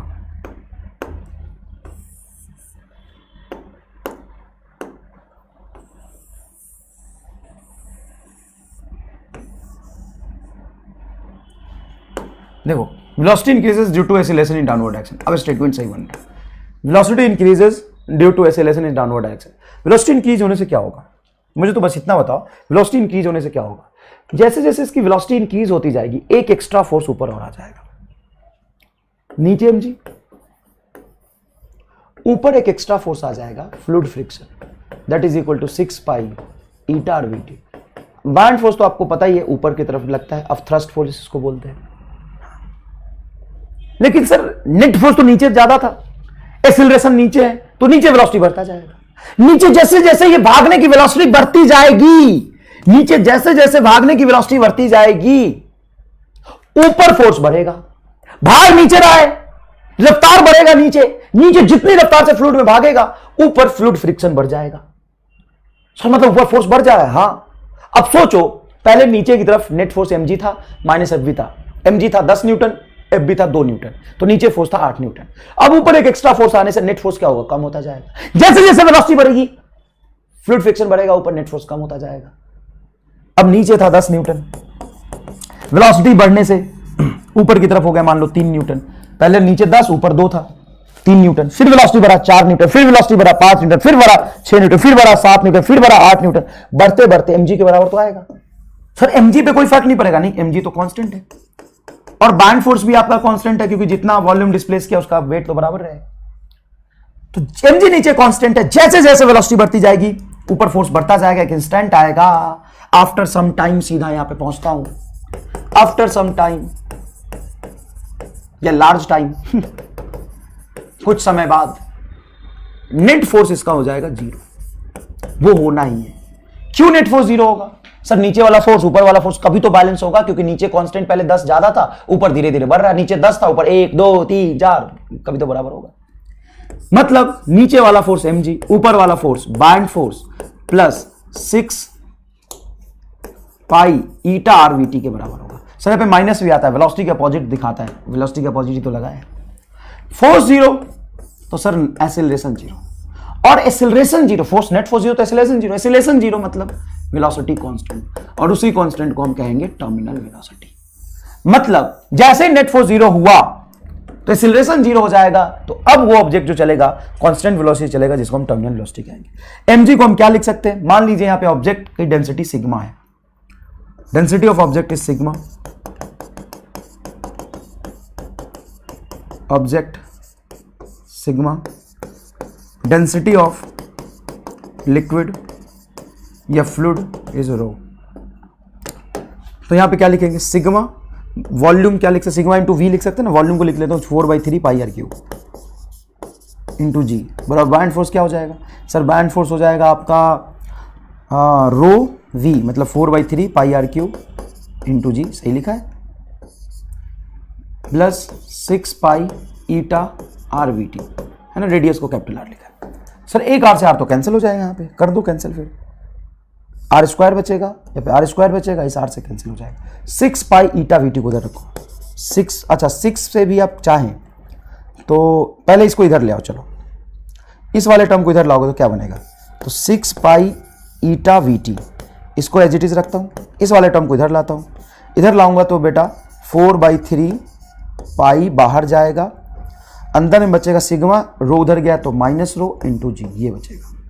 अब ध्यान से सोचो, तो 6 से कैंसिल करो तो इधर आएगा 3 और इधर आएगा 2, पाई से ये पाई कैंसिल हो जाएगा, तो तुम्हारा जो टर्मिनल वेलोसिटी आएगा, ध्यान सोचना, ये 2 है, ये 3 है, 3 नीचे जाएगा तो 9 हो जाएगा। क्या हो जाएगा बेटा, अच्छा एक मिनट, और ये आर स्क्वायर भी छोड़ दिया मैंने गलती से, आर स्क्वायर, ये आर क्यू कट, यहाँ से आर से कैंसिल होकर आर स्क्वायर बचाइए, आर स्क्वायर बचाइए, तो ये हो जाएगा तुम्हारा 2r स्क्वायर, 3 ईटा नीचे जाएगा तो 9 eta, 9 eta sigma minus rho into g, ये है टर्मिनल वेलोसिटी, ये है आपका टर्मिनल वेलोसिटी। तो टर्मिनल वेलोसिटी क्या है, यहाँ पे ध्यान से लिखिएगा, टर्मिनल वेलोसिटी याद रख सकते हैं आप, टर्मिनल वेलोसिटी आता है 2 रेडियस का स्क्वायर, रेडियस कुछ भी रिप्रेजेंट करो, रेडियस का स्क्वायर बटा 9 eta sigma minus rho into g. Sir ये गलत है या सही, इसका फील दिला सकते हो क्या? हाँ, पहले तो ये मार रट्टा है, मार रट्टा, पहले तो ये रट्टा मारना है, उसके बाद इसमें छोटा सा MR स्टार में लगा के आपको सिखाता हूं, मार रट्टा, MR रट्टा, इसको क्या बोलना है, मार रट्टा।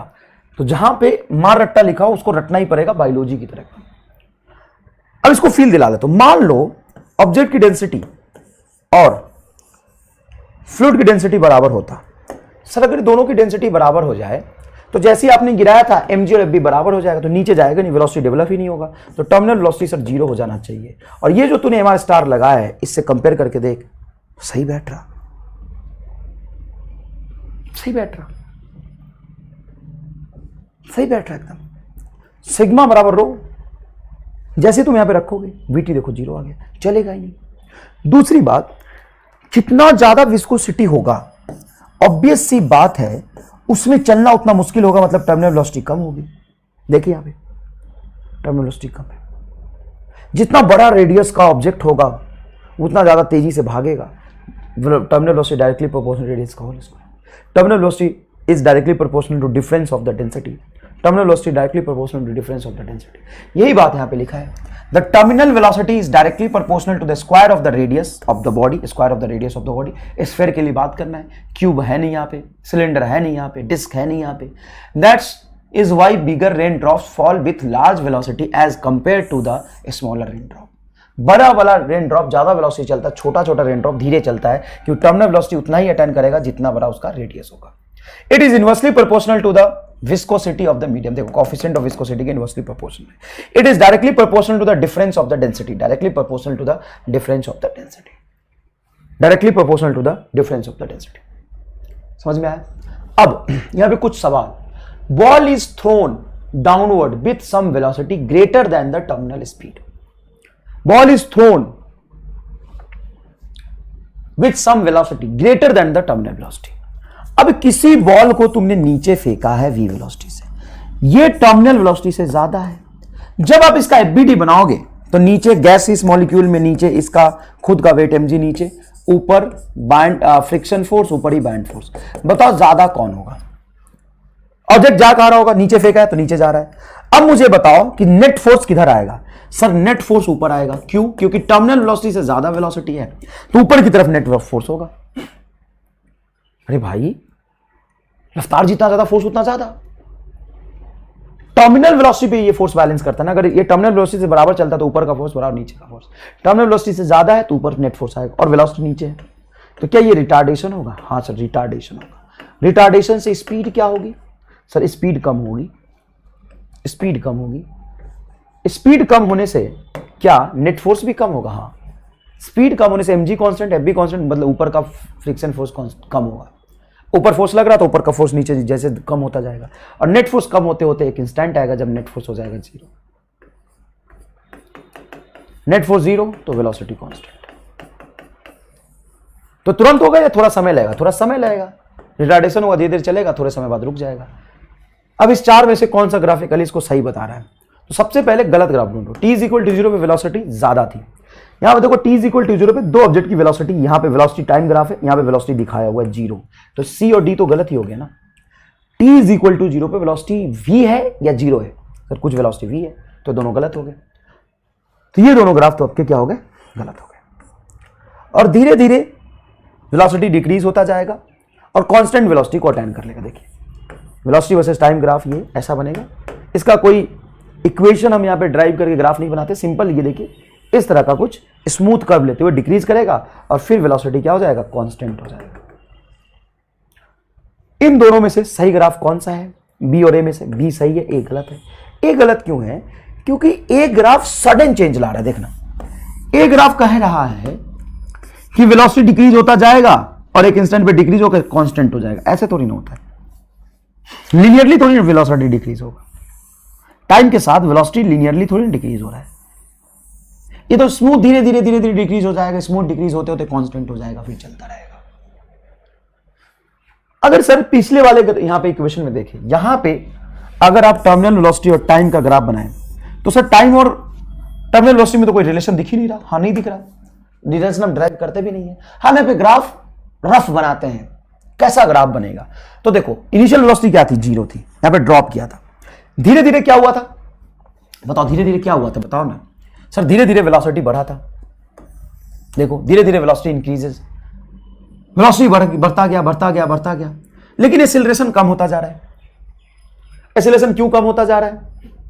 तो जैसे जैसे वेलोसिटी बढ़ेगा ऊपर फोर्स बढ़ेगा तो नेट फोर्स कम हो गया। नेट फोर्स कम होने से एक्सीलरेशन कम हो गया। तो वेलोसिटी बढ़ रहा है लेकिन एक्सीलरेशन कम हो रहा है। तो बताओ कैसा ग्राफ बनेगा? तो देखो वेलोसिटी ऊपर बढ़ रहा है लेकिन एक्सीलरेशन धीरे धीरे धीरे धीरे कम होता जा रहा है। सर ये ऐसा ग्राफ में आपने बोला था कि एक्सीलरेशन कांस्टेंट होता है, गलती से मत बोलना, बहुत मारूंगा। नीचे टाइम है, नीचे टाइम है। वेलोसिटी प्रोपोर्शनल टू टाइम होता है तब एक्सीलरेशन कांस्टेंट होता है। जैसे जैसे ग्राफ ऊपर जा रहा है वेलोसिटी की वैल्यू बढ़ रही है, बढ़ रही है, बढ़ रही है, बढ़ रही है। देख बढ़ रही है, ऊपर उठ रहा है ना, वाई एक्सिस की वैल्यू बढ़ेगी, वेलोसिटी की वैल्यू बढ़ रही है, लेकिन स्लोप कम हो रहा। वेलोसिटी टाइम ग्राफ का स्लोप एक्सीलरेशन बताता है, एक्सीलरेशन कम हो रहा है और फाइनली एक्सीलरेशन हो गया 0। तो फाइनली स्लोप हो जाना चाहिए 0। जैसे ही 0 स्लोप हो गया मतलब टर्मिनल वेलोसिटी को अटेन कर लिया। ये ग्राफ बनता है। नेक्स्ट देखिए, ball of density sigma, ball of density sigma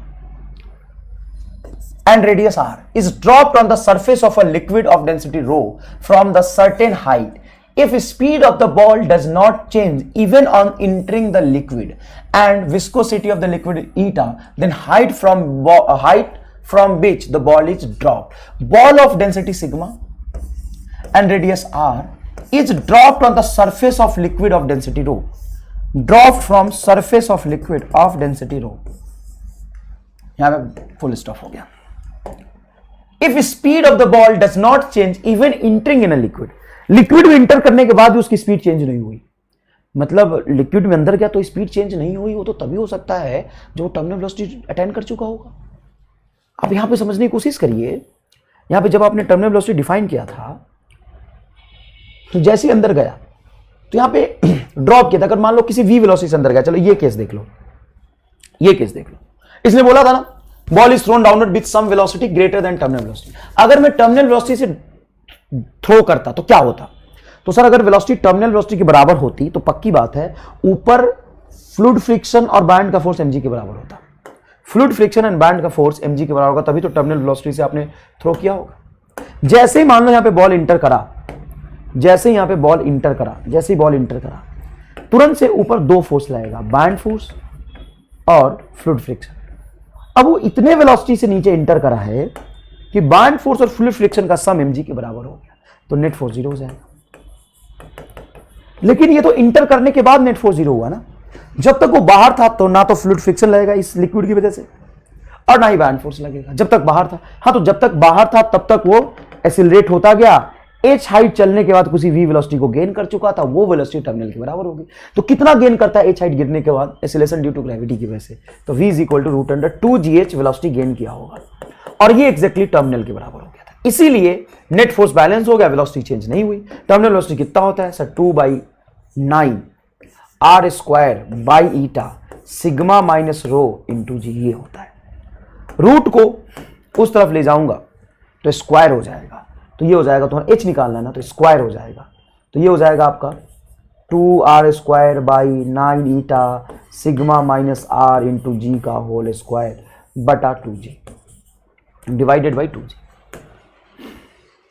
divided by 2g।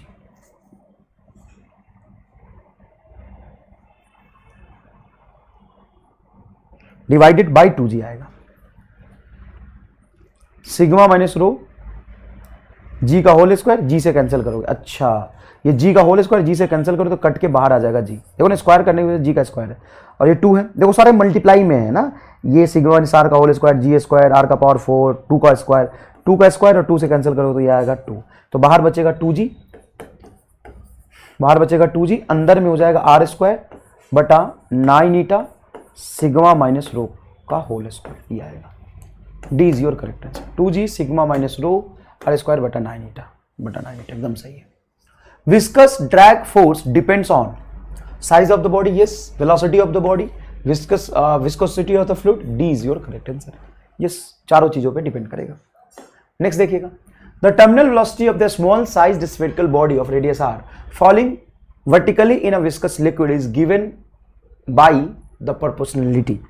मतलब टर्मिनल वेलोसिटी किसी बॉडी का उसके रेडियस पे किस तरीके से डिपेंड करता है। Terminal velocity directly proportional to r square, मार रट्टा मार एमार मार रट्टा एमार मार रट्टा, terminal velocity is equal to 2/9 sigma minus rho r square g बटा ईटा, यही तो है। तो डायरेक्टली प्रोपोर्शनल रेडियस का square inversely proportional to coefficient of viscosity. NEET 2018 में एक सवाल पूछा था, small sphere of radius r falls from rest in a viscous liquid. As a result, heat is produced due to viscous force. The rate of production of heat मतलब heat energy with respect to time, इसका power होगा, मतलब power delivered. Rate of production of heat of the sphere at its terminal velocity is proportional to, when it attain terminal velocity is proportional to.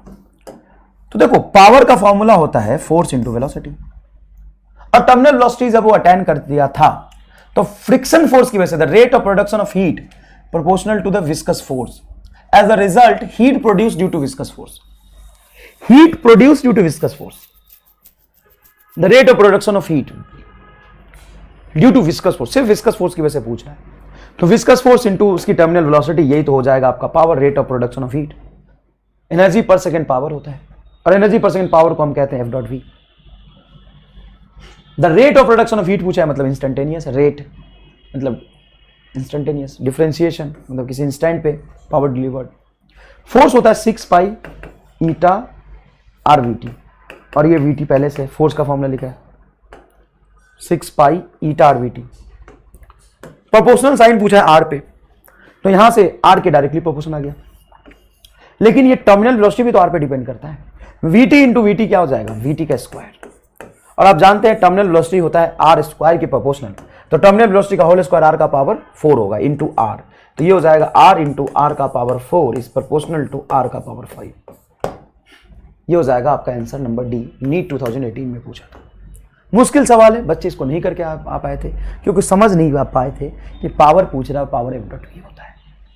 Next देखिएगा, the terminal speed of the sphere of gold terminal speed of the sphere of gold density इतना is 0.2 metre per second. Terminal velocity of gold 2r square बटा 9 eta sigma minus rho into g. ये है मार रट्टा, ये है तुम्हारा मार रट्टा वाला फॉर्मूला. ऑब्जेक्ट की डेंसिटी है 9.5 गोल्ड, इतना इन विस्कस लिक्विड ऑफ 1.5 kg पर मीटर क्यूब. लिक्विड की डेंसिटी 1.5 है. 19.5 में से 1.5 घटाओगे तो 18 आ जाएगा. तो ये टर्म सॉल्व करके 18 आएगा. तो ये हो जाएगा पूरा टर्म तुम्हारा कांस्टेंट इनटू 18. ये टर्मिनल वेलोसिटी 0.2 दिया हुआ है. Find the terminal speed of the sphere of silver. Sphere of silver same formula यहां पे कांस्टेंट किया जाएगा. ऑफ डेंसिटी 10.5, सिल्वर ऑब्जेक्ट की density 10.5, of the same size मतलब रेडियस वही है इसलिए कांस्टेंट के. In the same liquid, liquid same है, लिक्विड की डेंसिटी थे 1.5. तो ये हो जाएगा तुम्हारा k इंटू 9. डिवाइड कर दो. गोल्ड की टर्मिनल वेलोसिटी इसने दिया है 0.2 बटा सिल्वर की terminal velocity is equal to k से k कटेगा, ये आ जाएगा ऊपर 2. सिल्वर की टर्मिनल वेलोसिटी हो जाएगा 0.2 से 0.2 कटोगे 0.1 metre per second. 0.1 metre per second. C is your correct answer. ये सवाल टर्मिनल वेलोसिटी के फॉर्मूले में जो डेंसिटी डिफरेंस आ रहा है उसके कंसेप्ट से पूछा है. टर्मिनल वेलोसिटी के फॉर्मूले में जो डेंसिटी डिफरेंस आ रहा है उसके डिफरेंस से पूछा है. क्लियर है क्या ये बात? नेक्स्ट देखिएगा. Spherical body falling through the viscous liquid of infinite extent ultimately attends a constant velocity value when. Constant value कब अटेंड करता है? जब नीचे mg ऊपर बैंड फोर्स. बैंड फोर्स अब थ्रस्ट फोर्स ही होता है. ऊपर टर्मिनल वेलोसिटी, ऊपर टर्मिनल वेलोसिटी. अब थ्रस्ट फोर्स प्लस वेट बराबर विस्कस ड्रैग. सॉरी, अब विस्कस ड्रैग ये है plus Bayern. Viscous drag plus of thrust बराबर wait. Viscous drag plus of thrust बराबर वेट सी. तभी तो नेट फोर्स 0 हो जाता है, तो एक्सेलरेशन 0 हो जाता है. एक्सेलरेशन 0 तो velocity constant. A small spherical drop having radius in the ratio 4:3 to a small spherical drop of radius r1 by r2 is 4:3 falls through a height through the atmosphere, then their momentum on reaching the earth are in the ratio. Momentum on reaching the earth, momentum हो जाएगा बेटा mass into velocity. ध्यान से यहां पे terminal velocity radius के square पे depend करता है, हम जानते हैं. लेकिन to a small spherical drop having radius इतना. अगर दोनों स्फेरिकल ड्रॉप का नेचर नहीं बताया किस चीज से बना है तो उसको एक ही चीज से बना हुआ मानेंगे. अगर उसकी डेंसिटी सेम है और रेडियस अलग अलग है तो मास भी अलग होंगे. तो मोमेंटम 1 बटा मोमेंटम 2 में ध्यान से लिखूंगा. तो मोमेंटम 1 आएगा मास 4/3 पाई r1 का cube and terminal velocity is directly proportional to r1 का स्क्वायर into density rho. दूसरे ऑब्जेक्ट का मोमेंटम मतलब mass into velocity 4/3 pi r1 का cube into rho. Two spherical drop having same radii, नहीं having radii in the ratio इतना form है height atmosphere, that momentum on reaching the earth are in the ratio r2 का cube mass is equal to the density into volume, density rho into volume, और terminal velocity हो गया तुम्हारा directly proportional to radius का square. Directly proportional to radius का square तो r2 का square तो हो जाएगा r1 का पावर 5 और नीचे हो जाएगा r2 का पावर 5. r1 by r2 का पावर 5 तो 4 मल्टीप्लाई 4 मल्टीप्लाई 4 मल्टीप्लाई 4 मल्टीप्लाई 4 बटा 3 मल्टीप्लाई 3 मल्टीप्लाई 3 मल्टीप्लाई 3 मल्टीप्लाई 1 2 3 4 5 ही आना चाहिए. हालांकि आंसर इसमें नहीं दिया है. टू ए सेम ऑब्जेक्ट का to small spherical question is incomplete. या तो ऑप्शन दो ऐसा, नहीं तो क्वेश्चन इनकम्प्लीट है. सेम मोमेंटम है तो मास इंटू वेलोसिटी लिखेंगे ना.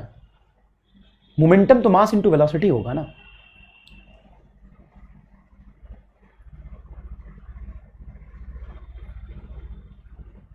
हाँ, ये सवाल मैंने मॉड्यूल से उठाया था, फिर से इसने धोखा दिया. ये होगा 4 का पावर 5 डिवाइडेड बाई 3 का पावर 5. 4 का पावर 5 डिवाइडेड बाई 3 का पावर 5 ये है. मोमेंटम होता है मास into velocity.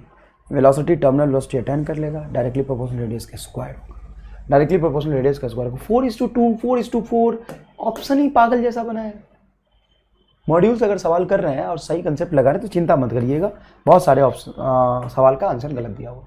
Drop of water of radius इतना, रेडियस इज 0.0015 इंटू 10⁻³ मीटर, क्या ही बना है। Falling through in air the coefficient of viscosity is 1.8 into 10⁻⁵। What will be the terminal velocity of the drop? Density of the air can be neglected.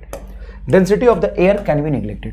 तो terminal velocity का formula होता है 2r² / 9η sigma minus rho into ji.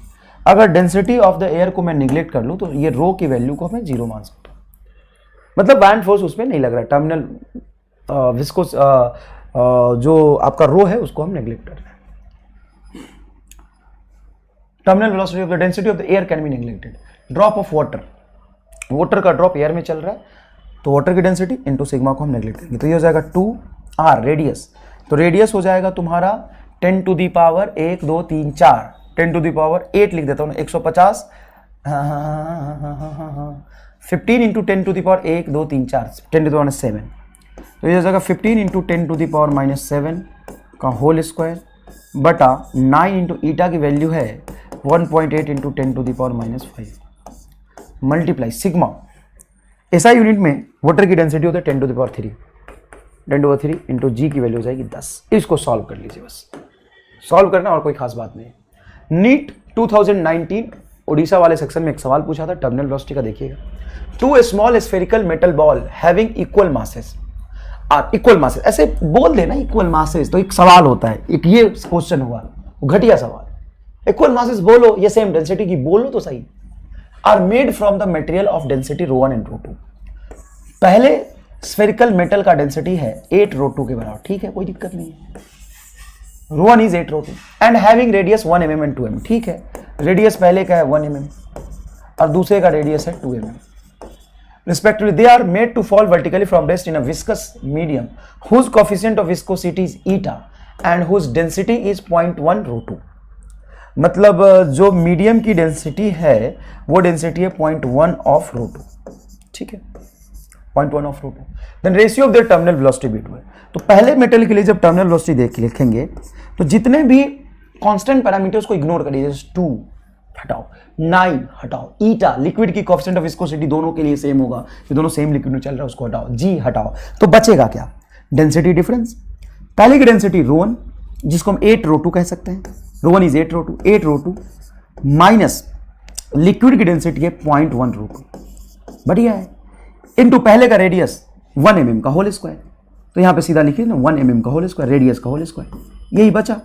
Divided by दूसरे का terminal velocity जब लिखेंगे तो दूसरे केस में डेंसिटी हो गई ρ2 और लिक्विड की डेंसिटी है आपका 0.2, तो ये हो जाएगा आपका ρ2 माइनस 0.1 ρ2 इंटू रेडियस है 2 mm, तो 2 mm का होल स्क्वायर, mm से mm कैंसिल होगा, 2 का होल स्क्वायर नीचे आ जाएगा 4, तो नीचे एक वैल्यू आ जाएगी 4 मल्टीप्लाई ρ2 में से 0.1 ρ2 जाएगा तो 0.9 ρ2 बचेगा और ऊपर में 8 ρ2 से 0.1 ρ2 जाएगा तो 79 ρ2 बनेगा, नहीं 7.9 ρ2 बनेगा।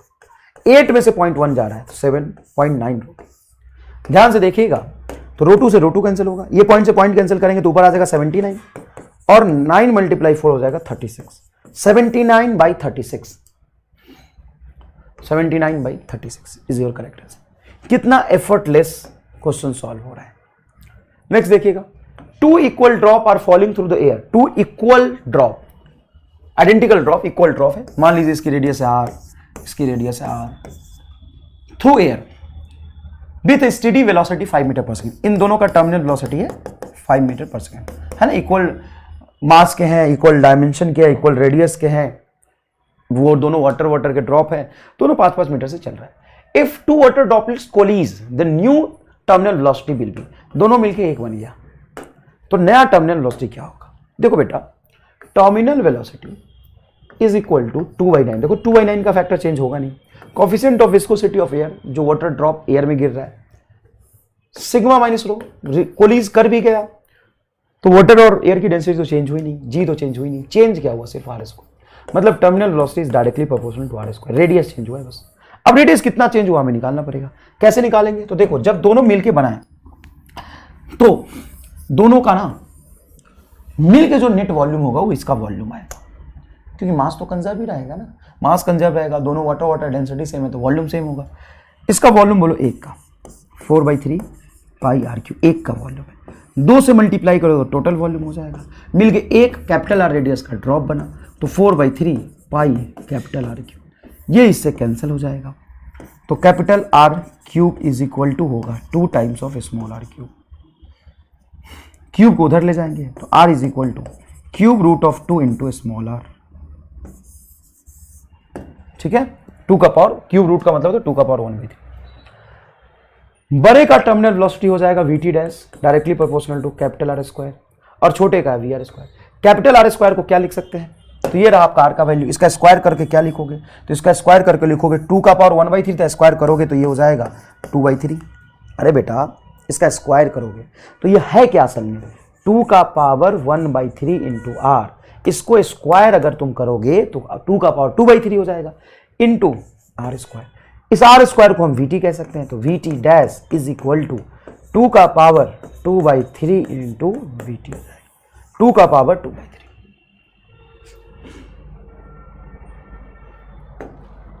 अच्छा, ये वीटी 5 दिया हुआ है तो ये हो जाएगा 5 इंटू 2 का पावर 2/3। 2 का पावर 2/3 को सॉल्व करोगे तो हम इसको लिख सकते हैं टर्मिनल वेलोसिटी 2 इंटू स्क्वायर को सॉल्व करेंगे तो ये हो जाएगा 4 का power 1/3 into 5 metre per second. ये है क्या? 4 का power 1/3 into 5 metre per second. ये है, मैं बता देता हूँ। टर्मिनल वेलोसिटी दिया हुआ है 2 इंटू 2 का पावर 3 इंटू 5। तो एक बात बताओ, ये स्क्वायर है फिर रूट है, तो पहले मान लो कि 2 का स्क्वायर अगर कर दूं, इसको मैं ऐसे भी तो लिख सकता हूं 2 का स्क्वायर इंटू 1/3। 2/3 को 2 इंटू 1/3 तो लिख सकता हूं ना, तो 2 का स्क्वायर कर लूं तो 4 आएगा, तो 4 का पावर 1/3 इंटू 5, ये आंसर आएगा। 4 का पावर 1/3 इंटू 5, ये आंसर आएगा। Next, a small drop of water falls from rest through a large height h in air, then final velocity will be. अगर वाटर ड्रॉपलेट को लार्ज हाइट से मैं release करूं तो फाइनल वेलोसिटी इस large height पे किस तरीके से डिपेंड करेगा? आपका आंसर होगा ऑलमोस्ट इंडिपेंडेंट अपॉन h। कैसे? बहुत हाइट से गिरते गिरते गिरते गिरते जब टर्मिनल वेलोसिटी गेन कर लेगा तो टर्मिनल वेलोसिटी की वैल्यू आएगी 2r स्क्वायर। r इसका रेडियस है, हाइट नहीं है, बटा 9 eta sigma minus rho into g. तो कहीं तो टर्मिनल वेलोसिटी हाइट पे डिपेंड ही नहीं कर रहा। किसी इंस्टेंट पे आके जब नेट फोर्स ही 0 हो गया तो कितना नीचे गिरा है उस बात पे डिपेंड ही नहीं कर रहा ना, इसकी टर्मिनल वेलोसिटी तो कांस्टेंट रहेगी। तो ऑलमोस्ट इंडिपेंडेंट अपॉन क्या हो जाएगा? h हो जाएगा। 8 equal water are falling through the air with steady velocity of 10 centimetre per second. If the drops combine to form a single drop, देखो एक ड्रॉप है, तो एक ड्रॉप का जो वॉल्यूम होगा वो होगा 4/3 पाई आर क्यूब। उसको 8 से मल्टीप्लाई करो, n से मल्टीप्लाई करो, मान लो n ड्रॉप है, जनरलाइज सवाल सॉल्व कर लेते हैं। सब मिलके r रेडियस का एक ड्रॉप बना तो ये हो जाएगा 4/3 पाई कैपिटल आर क्यूब। 4/3 से 4/3 कैंसिल होगा, क्यूब को उधर ले जाओगे तो कैपिटल आर बराबर आएगा n का पावर 1/3, जैसे रूट डालोगे क्यूब का, और r का क्यूब है और इसका 1/रूट करोगे तो सिंपल r आ जाएगा, ये रेडियस हो जाएगा। अब हम जानते हैं पहले केस में जब छोटे छोटे ड्रॉप है रेडियस r है तो टर्मिनल वेलोसिटी सिर्फ r स्क्वायर के प्रोपोर्शनल होगा, और बड़े केस में टर्मिनल वेलोसिटी कैपिटल R के प्रोपोर्शनल होगा। कैपिटल R को हम लिख सकते हैं n का power 1/3 VT dash is equal to, या प्रोपोर्शनल लिख दो।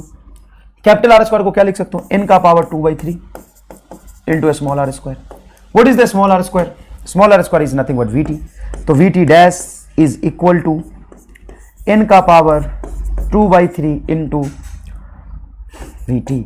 ये जनरलाइज फॉर्मूला होगा। लास्ट क्वेश्चन में 2 ड्रॉप डाले थे तो 2 रख दो, 2 का पावर 2/3 आ गया था। 8 है यहाँ पे तो 8 रख दो, 8 का स्क्वायर का क्यूब रूट इंटू वीटी, तो 8 का क्यूब रूट होता है 2। अरे भाई 2 मल्टीप्लाई 2 क्या होता है? 8। तो 2 का पावर 3 बराबर 8, क्यूब को उधर ले जाओगे तो 2 is equal to cube root of 8, या 8 का पावर 1/3 क्या होगा? 2। तो 8 का पावर पहले 1/3 को सॉल्व करेंगे तो आएगा 2, 2 का होल स्क्वायर इंटू वेलोसिटी तुम्हारा 10 सेंटीमीटर पर सेकेंड है। 2 का होल स्क्वायर आ जाएगा 4 इंटू 10, 40 आ जाएगा आंसर। छोटा सा मैथमेटिक्स है, पेशेंटली करेंगे, बहुत अच्छे से आप समझ जाएंगे, बहुत अच्छे से समझ जाएंगे। ठीक है, तो आज की क्लास को यहीं पे समाप्त करते हैं। आपका बहुत बहुत धन्यवाद। और आप रामलाल को जवाब दे पाएंगे कि बेटा घबराने की जरूरत नहीं है, टर्मिनल वेलोसिटी अटेन कर लेगा क्योंकि फ्लूइड फ्रिक्शन लगाएगा एयर एटमॉस्फेयर, इसीलिए वाटर ड्रॉपलेट से आप सुरक्षित रहते हैं। देखिए मतलब सीरियसली तुम अगर थोड़ा सा भी इमोशनल होगे ना, थोड़ा सा भी समझ सकते होगे ना, सच में खड़े होगे ना, एक बार जो भी तुम्हारा नेचर है, सुपर पावर है, भगवान है, अल्लाह है, जीसस है, क्राइस्ट है, जो भी है, उसको खड़े होके धन्यवाद देना पड़ेगा तुम्हें। सर क्यों धन्यवाद देना पड़ेगा? क्यों धन्यवाद देना पड़ेगा? हर एक चीज को कितना सिस्टमैटिक वे में अरेंज किया है। क्लाउड्स ऊपर बनता है, अगर मान लो एटमॉस्फेयर जैसी चीज ना होती तो सर हम सांस कैसे लेते? मान लो सांस लेने की कोई और व्यवस्था होती, या बॉडी का स्ट्रक्चर कुछ और होता, मान लो ये सांस की जरूरत नहीं है, बॉडी को स्ट्रक्चर कुछ और होता, किसी और चीज की जरूरत होती, स्ट्रक्चर कुछ और होता। ऊपर क्लाउड है, पानी गिरेगा, तो पानी गिरेगा तो उसकी वेलोसिटी हो जाएगी स्पीड ऑफ साउंड से भी ज्यादा, उसके बराबर, तो ऐसे ही मर जाता। तो एनवायरमेंट दे दिया ताकि उसको बैलेंस कर ले। हर चीज कितना सिमेट्रिक बनाया है, हर चीज कितना सिमेट्रिक बनाया, सोचने की कोशिश करो। गैसियस मॉलिक्यूल की वेलोसिटी कितनी होती है? एस्केप वेलोसिटी से कम होती है। मतलब अर्थ को इस तरीके से सेट किया कि अर्थ का ग्रेविटेशनल फील्ड इतना स्ट्रांग हो कि गैसियस मॉलिक्यूल के आरएमएस वेलोसिटी अर्थ के एस्केप वेलोसिटी से कम हो जाए, एस्केप वेलोसिटी आरएमएस स्पीड से ज्यादा हो जाए। इसीलिए गैसेस मॉलिक्यूल एस्केप ना कर पाए, जैसे मून पे एस्केप कर जाएगा, मून पे यहां से गैस भर के ले जाओ, छोड़ दो, भाग जाएगा। आरएमएस स्पीड उसकी उतनी ज्यादा है और मून का ग्रेविटेशनल फील्ड इतना स्ट्रांग नहीं है। वाटर ड्रॉपलेट्स अगर सीधा नीचे गिर जाता, अगर उस पर विस्कस फोर्स नहीं लग पाता, टर्मिनल वेलोसिटी को गेन करने जैसा कोई चीज नहीं बनाते भगवान, तो ऐसे ही जिंदा होते हुए भी मर जाता। हर एक चीज को कितना ब्यूटीफुली अरेंज किया, हर एक चीज एक दूसरे को एक्सप्लेन कर रहा है और आपके जीवन के लायक, ताकि आप अपने जीवन अच्छे से व्यतीत कर सकते, उसको आसान बना रहा है। समझने की कोशिश करो कितना ब्यूटीफुल है चीजें, और उसी चीजों को हम समझ रहे हैं। हम कुछ नया चीज कहां पर है, उसी चीजों को हम समझ रहे हैं, और इसी को हम कहते हैं फिजिक्स। धन्यवाद।